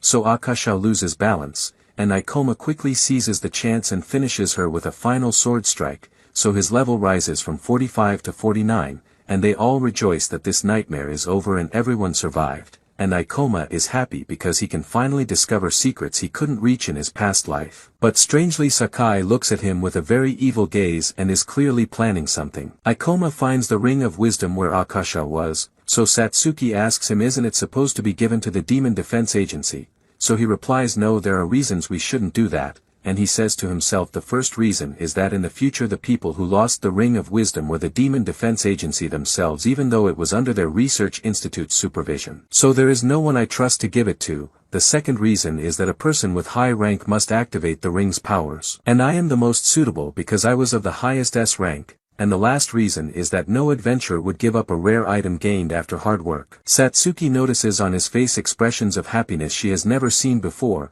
then Seiji congratulates Ikoma and thanks him for this amazing adventure and is very excited that they will become famous, and Seiji offers to heal him, so Ikoma tells him I didn't suffer any harm but since you offered no problem. And Seiji heals him while very happy he met someone skilled and strong like Ikoma. On the other side Cheyenne sits remembering how many times she almost died in this gate, while Sakai says to himself Ikoma took the experience and the rare item and defeated the boss safely. I think it's time to stop pretending to be friends, and he pulls his dagger, and continues that when people finish a hard and nerve-wracking challenge they relax automatically and drop their guard. He runs at Ikoma who is sitting and with his thief skill makes his steps completely silent, and moves toward Ikoma's back but suddenly Ikoma pulls his dagger and turns to block his strike, so Sakai says mockingly you have eyes on your back or what, so Ikoma doubles the gravity in his fist and punches him with extreme force, and Seiji gets shocked and asks them what are you doing? So Ikoma replies he turned out to be a traitor. Get ready because the fight isn't over yet, and he says to himself I suspected him but didn't think he might attack me directly. Ikoma tells Sakai true you saved your strength by pretending in battle and running around for no reason. But I still have some mana left. And there is no way you think you can face 4 alone, so Sakai replies confidently no I already achieved my goal. At the moment you blocked my strike I took the Ring of Wisdom. So Ikoma realizes his aim was to use the thief skill, and Seiji gets very upset with him, and Cheyenne gets furious and screams at him how can you do that? I will kill you, so Sakai runs and tells them try to catch me. I know you are all slow except Ikoma. Ikoma says to himself the matter is annoying but he is right. None of us can catch him, and he thinks he was wrong to think this would be easy. That it would be a B-rank adventure and simple with no obstacles. Sakai runs thinking to himself I was ranking up by stealing and blackmailing but when my reputation became very bad in my old guild, it became impossible for me to join or make any team. And I traveled a very long distance to the guild here but rumors reached the place faster than me. So I planned this would be the last mission I do. Seiji stands very upset about the things Sakai stole and that he won't get the 10 million yen. So Ikoma apologizes to him because this is his fault, and says there is no other way except that the Demon Defense Agency catches him, but the problem is he's just high level and not a killer. He's only a thief, and Sakai runs to the door about to leave, but suddenly Kikyo and Arshio appear before him, so Sakai rushes at them and Kikyo matches him and strikes a strong blow in his stomach sending him flying until he hits the wall. Ikoma looks at them surprised and tense asking himself who are these and where have I seen them before. Arshio looks at Sakai lying on the ground and says what boredom. This can't be a strong adventure, and Cheyenne stands shocked that Sakai, the strongest among them, lost consciousness from one strike by them, and Arshio takes the Ring of Wisdom from Sakai and gets amazed by its shape and beauty and wants to keep it for herself. But Kikyo crushes her hopes and tells her in fact this is the target we came to destroy, so Arshio gets very upset and tells him we won't tell them that I took it home with me. So Kikyo replies if we don't finish the mission they will execute you. Seiji approaches them and tells them thanks for stopping the traitor. But don't you feel you overdid it a bit?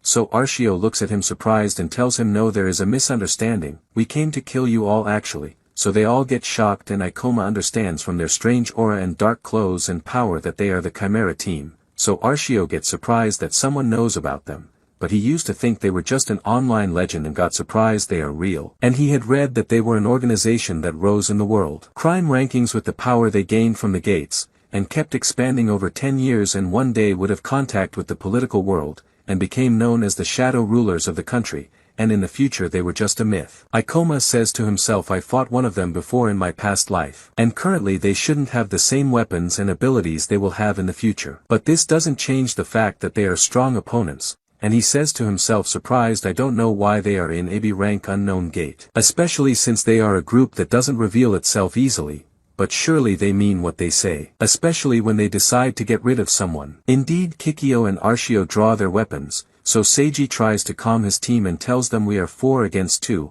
avoid fighting one-on-one and surely we will defeat them, so Ikoma replies sorry but these people are on a completely different level from us, even 2 of us against 1 won't work on them, and Arshio laughs mockingly and asks Kikyo who do you want to kill first? Choose freely, so he replies very seriously we are not here to play. Ikoma starts the attack and rushes at Arshio with his sword, but she blocks his strike with her dagger easily, so Ikoma tells Seiji and the others I will handle this one. You three stay with the other person, so Seiji understands that this is because he and Satsuki are support type and can't protect themselves, so Cheyenne must be with them and fight, but Kikyo scares them with the thought that Arshio is much stronger than him personally, and that's why Ikoma has no chance against her. Indeed, Ikoma tries to keep up with Arshio, and she blocks all his strikes easily as if they are nothing, and she tells him I'm glad we are both matching, and Ikoma feels the huge power gap between them even after raising his gravity control level, and Arshio tells him just so you know, Kikyo is level 54, but I am 57, and I think your level is around 50. In that case you can never defeat me alone, so Ikoma challenges her and with full confidence tells her I will definitely defeat you. Arshio raises her hand and charges an energy ball to use the illusion knife skill, and tells him please do your best to entertain me in the fight. I will be disappointed if you are just talk. When Ikoma sees her skill he knows it is magic that attacks the enemy invisibly, and those who can use this skill belong to a very rare and annoying class called the illusion mage, who can control illusion and merge it with reality in combat, and she throws at Ikoma a number of magic knives, so Ikoma dodges them with very high skill. So Arshio notices that Ikoma has good agility enhanced with the physical ability skill, and that lets him move through the knives without any fear, so she gets more excited to see a strong person like him soaked in blood. Ikoma attacks her and she still blocks his strikes with no difficulty because of the level gap between them, to the point that the fast attacks and tricks Ikoma makes with gravity control have no effect on her, and he says to himself I lose part of my strength after I attack with gravity multiplier. And this also happens when I increase my mana consumption, so clearly there is no room to attack her. But I must finish the fight with her quickly to help the others. He tells Arshio enough playing and fight me seriously. No matter how many magic attacks you throw at me nothing will hit me, so she uses another skill called illusion knife. Mirror Phantom, and this will be a bigger number of knives thrown at him and half of them are real, and it's impossible for a human or even a monster to dodge them all, but Ikoma jumps with full confidence and rushes at her. So she throws the knives at him confident too, but Ikoma shocks her by letting the knives pierce him while coming toward her without fear, because he realizes that the most important thing illusion users rely on is the fear and confusion they cause by making the opponent unable to know which knife is real and which is fake. He says to her in his mind surely you don't understand what I just did, but with my experience I can watch the light and shadow on the knife and know if it's real or not. And indeed Arshio stands shocked and says to herself even if he knew the real from the fake knives it's impossible to let the attack hit him so easily and without hesitation, and suddenly Ikoma strikes the ground and makes some stones fly at her, so she blocks them surprised because surely this is not an attack. But Ikoma's real aim was to distract her to appear behind her, and he strikes with his sword cutting part of her ear, so he tells her I wanted to finish this with that strike but unfortunately. Arshio realizes that Ikoma is not a normal adventurer nor like any adventurer she fought before either in experience or combat style, and she tells him you surprised me honestly. I have never met an adventurer before who could dodge my first time attacks, and she gets very excited when she sees the blood from her ear, and tells him with strange hysteria I think you might be able to kill me. This is my first time ever in life that someone injures me and I see my blood. I'm truly very grateful to you. She tells him sadly I always felt boredom in any fight because it's one-sided, but I think with you there is a chance you can keep up with me, and suddenly she uses a skill called the doppelganger, and creates 3 illusion copies of herself, and warns him that if he isn't careful for even a split second he will find himself dead. The 3 attack him at the same time, and Ikoma tries to evade their strikes but there is no time to predict their moves, so one copy manages to cut his hand, and Arshio enjoys the fight very much and asks him to keep going and show her more skills. On the other side Cheyenne moves with her scythe and tries to bring it down on Kikyo, and Satsuki fires her shadow ball at him at the same time, so Kikyo wraps his spear with fire magic and launches it, so Cheyenne quickly pulls Satsuki away and they barely dodge it, and Kikyo says to himself I was waiting for Arshio to finish the boy fighting her quickly and join me, but she always drags things out. And suddenly he activates another stance that boosts his physical abilities frighteningly and makes him tougher, but it consumes a lot of mana so Kikyo intends to end it with the next blow, and he pounces on them not caring what hits him. Seiji sprints towards Satsuki and Cheyenne, but he cannot activate his shield in time and Kikyo sends him flying, and Cheyenne jumps at him with the scythe quickly but is shocked when he blocks it with his hand, and he punches her hard making her bleed from her mouth, and they all doubt he is even human because this behavior and appearance resemble monsters, and Seiji can't believe the girl fighting Ikoma is stronger than what he is seeing now. Kikyo looks from where he is at Arshio and is surprised she is using the doppelganger skill, and he wonders is Ikoma really strong enough to make her use that, but he is sure that as long as she uses it the matter won't take much longer, and Satsuki is terrified of the situation they are in and at the same time reassured that if anything happens Ikoma will surely come save them. But she realizes she always waits for someone to save her and she hates this feeling of helplessness, and she remembers she promised Ikoma she would be the person he relies on and deserves to be his partner. So she calls to Seiji and Cheyenne and urges them to keep fighting with all their strength to help Ikoma, and Kikyo mocks her. Satsuki stands with full courage and doesn't care about what he is saying, yet Seiji is still thinking negatively and sees that even if they do their best they won't be able to hit Kikyo in this current stance. But in contrast Satsuki thinks of stalling him until he runs out of mana, however she realizes they can't do that and tries to think of another solution. And she says to herself if we continue the fight longer we will lose because of the level gap between us. We need an opening that lets us all strike at once. Suddenly Kikyo moves toward them, so Cheyenne gets very nervous and says to Satsuki we definitely won't stop him with words. What should we do now? And Satsuki replies calmly I will use my power to hinder his movement. Then throw your scythe at his right hand holding the spear, and Cheyenne says in surprise if I miss my aim I'm finished. I will be forced to fight him empty-handed, and Satsuki asks Seiji can you execute a full assault with her, and he replies yes I understand let's try. Cheyenne is surprised that Seiji agreed to the idea, and he tells her there is no time to think, and if we don't coordinate our attack together we won't have any chance at all, and Satsuki uses the Hand of Darkness skill, which sends black hands from under Kikyo's feet to bind him, and Seiji rushes at him quickly and Kikyo plans to finish him the moment he arrives. And at that moment Satsuki's dark hands fling the scythe from behind at his right hand, so the spear flies from his grip and Seiji reaches him and activates his attack barrier, but Kikyo stops it with one hand easily. Seiji says to himself classes that rely on weapons are limited in their skills when they lose their weapon, meaning Kikyo has lost any means to attack them now, and Seiji also thinks that although Satsuki looks weak she is very brave and came up with a good plan in a second, and he retracts his impression that she made it this far only because she fights beside Ikoma. Cheyenne picks up her scythe from the ground and provokes Kikyo, so he gets furious and punches the earth breaking it, and tells them I also have a mission. Don't think this will be easy while I'm unarmed. On the other side Arshio keeps pressing Ikoma and tells him your movements have become slower. And I understand your mana is running out quickly and you are trying to conserve it. But if you don't use your skills you won't handle my attacks. Yet Ikoma is still thinking of a strategy to finish her and her copies. He can't find it but decides to ready himself until an idea comes. At the same time Satsuki fires her shadow ball at Kikyo, but he dodges it and keeps fighting and blocks Seiji's strike with his hand, then dodges Cheyenne's scythe, so Satsuki gets tense because he clearly has no intention of withdrawing even though he lost his weapon, but they continue the fight on the basis that he won't attack them unarmed. It's only a matter of time until this stance ends. As for Kikyo he says to himself these three turned out tougher than I expected. And the other person is strong enough to stand face to face against Arshio. And I will never let 3 win and make it 4 against her. At the very least I'll buy her some time to finish even if it costs me my life. On the other side Arshio uses the illusion knife skill,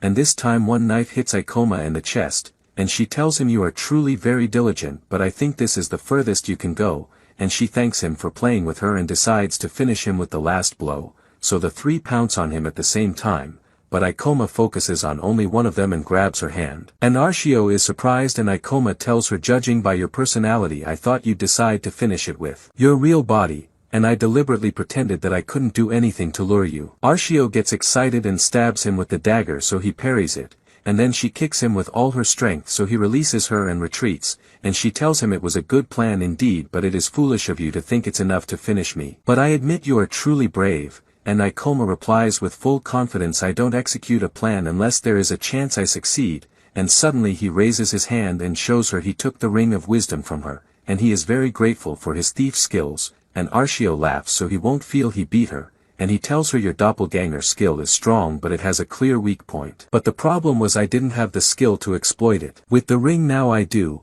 and that's why I was conserving mana. She thinks he planned that from the start because he knew she would use the doppelganger, but she tells herself that is impossible, while Ikoma says to himself I researched the ring of wisdom's powers in my past life, and I found it boosts muscle strength and also makes the person tougher so he can withstand blows, and suddenly he calls the Great Library Witch and a small doll-like copy of Akasha comes out from the ring. And Arshio is shocked that he performed summoning magic with the ring since she had it but didn't know it could do that, and Nicoma tells her my path to victory is clear now. I will end this fight in one strike. Arshio is very surprised because summoning items are extremely rare, and she says to herself I've seen some of these before. But they used to summon random monsters and consume a huge amount of mana. And besides he just got the ring and hasn't tested it before, so she tells him I can't believe you saved your mana to summon something like this. I think you are truly desperate. She and the copies attack him at the same time and tell him if you can do something show me. So Ikoma orders Akasha to attack her and it uses area of effect magic and releases flames, and Arshio doesn't feel much damage but worries that her copies might vanish if the damage continues, and Ikoma notices that Akasha's firewall is weak compared to the mana it consumes, so he understands it's not a technique someone would use thoughtlessly. He says to Arshio, and now after I got rid of your doppelganger skill, surely you spent a huge amount of mana to maintain them. So it's my turn to attack. So Arshio begins to feel worried that she might lose against someone far below her level, but she laughs and tells him you are truly amazing, it's like you planned all this before even seeing me, and it's been so long since I got excited like this in any fight, but I still haven't shown you my last card. Suddenly energy gathers around her and she performs a skill called Kaleidoscope Illusion, which is a magic combining physical and illusion attacks, and she says to herself an attack of this size will consume a huge amount of mana. And I'm sure he can dodge but it will require extreme focus. Yet in the end I will find an opening to kill him. Knives rain down on Ikoma at high speed and at the same time Arshio runs at him to exploit his injury and kill him, but suddenly she doesn't find Ikoma before her as if he vanished, and Ikoma is standing on the ceiling after reducing his gravity and jumping.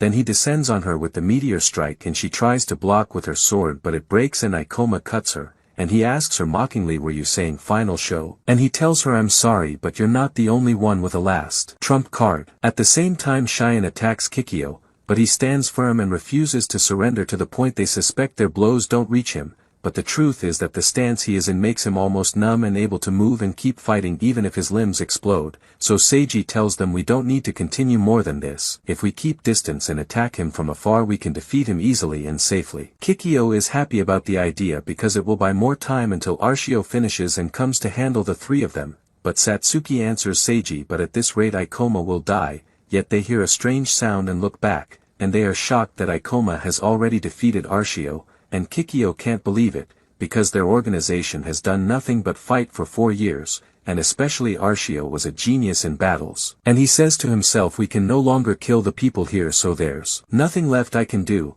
and he runs quickly toward Ikoma before he kills Arshio and takes the blow instead and carries Arshio, so Ikoma asks him are you planning to run, and he replies this time we lost but I memorized your face, consider the next time you fight us will be your end, and he asks Arshio to hide their bodies. So Arshio says goodbye to Ikoma with a smile and tells him I enjoyed this a lot. And she hides their bodies and they leave. Ikoma falls to his knees and says to himself I also reached my limit. If that man had attacked me I would have been in danger. I think I should be grateful they fled, and Satsuki apologizes but Seiji says to her no this is my fault because I thought I cornered him, so Ikoma replies no you did what you could, and Ikoma blames himself for letting them deal with someone far stronger and his plan was to finish Arshio quickly and save them. But at the same time he is proud of Satsuki because he didn't expect she could knock the weapon from Kikyo's hand. He thinks that this incident will greatly affect Chimera and slow their strength and progress for a while. And for them to become a huge secret organization will take at least 10 years, and he feels grateful afterward because no one died or got badly hurt. He remembers that in his past life the Chimera team didn't get involved in the Ring of Wisdom matter, so that means surely someone made them do it, and suddenly Sakai wakes up and tells them heal me and get me out of here. So Cheyenne answers angrily how about I just kill you instead, but Seiji replies let him be there's no need to kill him. With his injuries I doubt he can even run away. Let's hand him over to the Demon Defense Agency just as he is. Meanwhile Kikyo takes Arshio to a strange place, and says with boredom I was excited going there. I think if I had died it wouldn't have been a problem. And Arshio tells him mother will scold me right. Wasn't it better if we had stayed there? I could have killed him with a surprise attack if you hadn't saved me.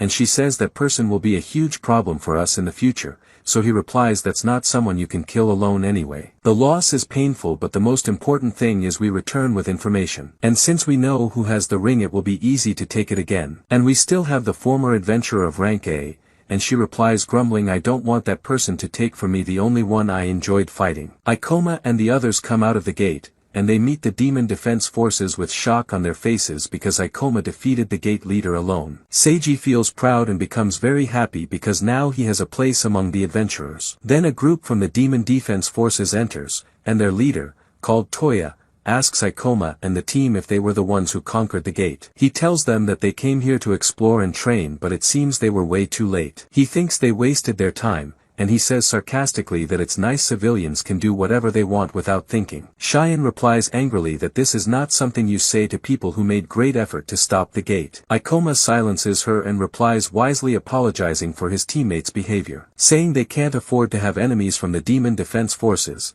And he thinks to himself it's very common that the demon defense forces believe civilians have no right to enter the gates. And generally the presence of adventurers is meant to reduce the risks caused by the gates. And since that law was made by the high officials of the Demon Defense Agency, it would be troublesome if they put their eyes on them. Toya looks at him with anger, so Ikoma thinks to himself that the Demon Defense Agency will not be important until 10 years from now.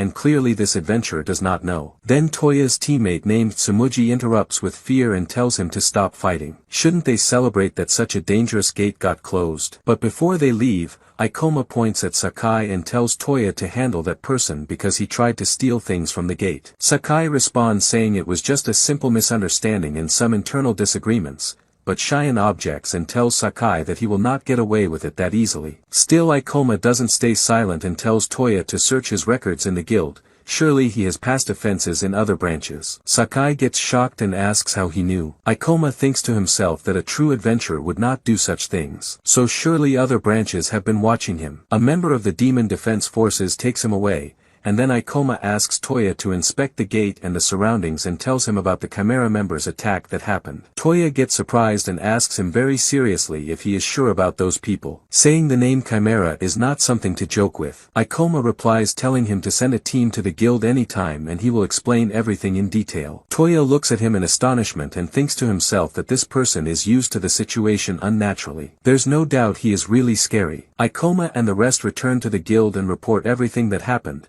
And by sunset they all go out and Cheyenne tells them honestly that the matter would have been more fun if that stupid thief had not caused trouble. She does not think she will trust anyone from the thief class again. Ikoma replies angrily that the person's class has nothing to do with their personality, and she wonders why he got angry, and Seiji cuts in telling them how happy he is that the share of money increased after Sakai got expelled, and he asks Ikoma if he is sure about not wanting his part. Ikoma replies confidently yes for sure. And he looks at the Ring of Wisdom and thinks to himself that in truth he took the most valuable thing from the matter. They all say goodbye and thank each other for the fun time they had, and Ikoma tells them if they ever need help at any time to contact him. Ikoma and Satsuki walk away and on the road she asks him about the Ring of Wisdom, so he summons Akasha and Satsuki gets surprised and Ikoma explains to her what she does and the fighting method and mana consumption. And he tells her that Akasha has the best ability no other monster has. That she understands the language of this world, and Satsuki remembers when Akasha really spoke to her in her language,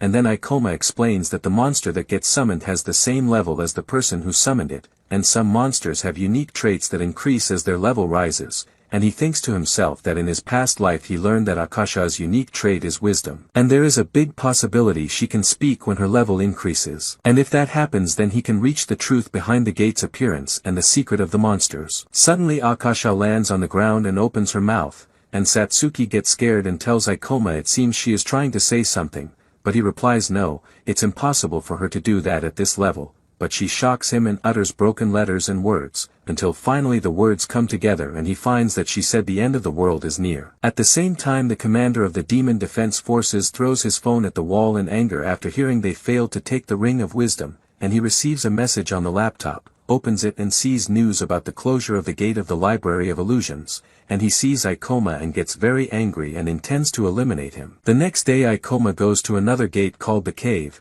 and he fights a monster that looks like a cow, so Ikoma presses it down with gravity using his new skill, then quickly jumps and cuts it with his sword. Hoshinen is with them, and Ikoma was the one who told her to come because when an adventurer's level goes above 40, suddenly cunning and dangerous monsters can appear, so he felt uneasy having only one teammate with him. After they finish, Ikoma thinks about adding another member to their team permanently because Hoshinen was just an exception this time. she only came because she was on vacation. He tells Satsuki that it must be someone trustworthy with high offensive power that causes heavy damage, to cover the weakness of a gravity user and a shaman. Suddenly he remembers there was someone with the exact qualities he is looking for, and we go back in time to the war before Ikoma returned to the past, and the girl he met was dying in front of him, and he shouts angrily asking why she saved someone like him, and with her last breath she answered telling him, "You're good, right? That's what matters. I'm sorry I couldn't accept your offer. I want you to become a great adventurer, Ikoma." We return to the present and Ikoma thinks that she is supposed to be alive now,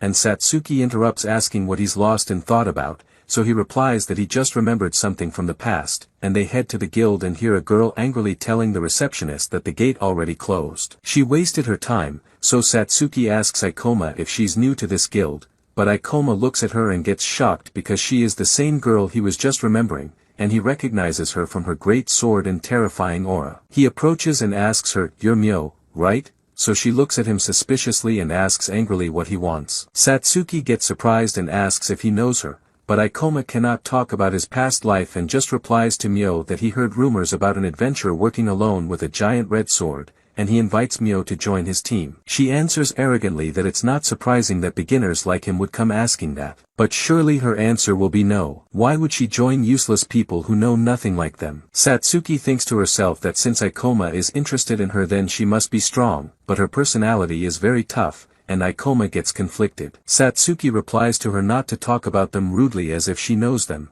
so Myo says she doesn't want trouble. She's just being clear from the start. Ikoma answers that the three of them are above level 40 and they just closed a B-rank gate. It's not really a bad deal, he thinks. Myo replies that having a high level doesn't mean being useful. Ikoma asks in surprise if she hates to admit it because she doesn't want to seem weak. Myo gets embarrassed and doesn't answer him. So Ikoma continues and says in that case test them in a mock battle since she's worried they can't watch her back. She answers that it's a silly provocation, and she's not interested in either of them, and she leaves. Satsuki tells Ikoma if he's sure about this mock battle thing, because mock battles between normal adventurers can be deadly, but he replies no, they were just going to test each other's abilities a bit. He just wanted to know why she hates the idea of a team so much. She asks if they need her that badly. He answers that she belongs to a rare class called Shinigami, and that class has very high offensive power and hard-to-imagine traits, and Ikoma knows from the future that Myo specifically will become one of the best adventurers in the country. Still Satsuki feels worried and thinks she's someone not to trust, but Ikoma tells her not to worry, he can vouch for her. Meanwhile Myo is walking and sees two girls who are friends standing together laughing and talking, so she looks at them with envy and sadness and then walks away.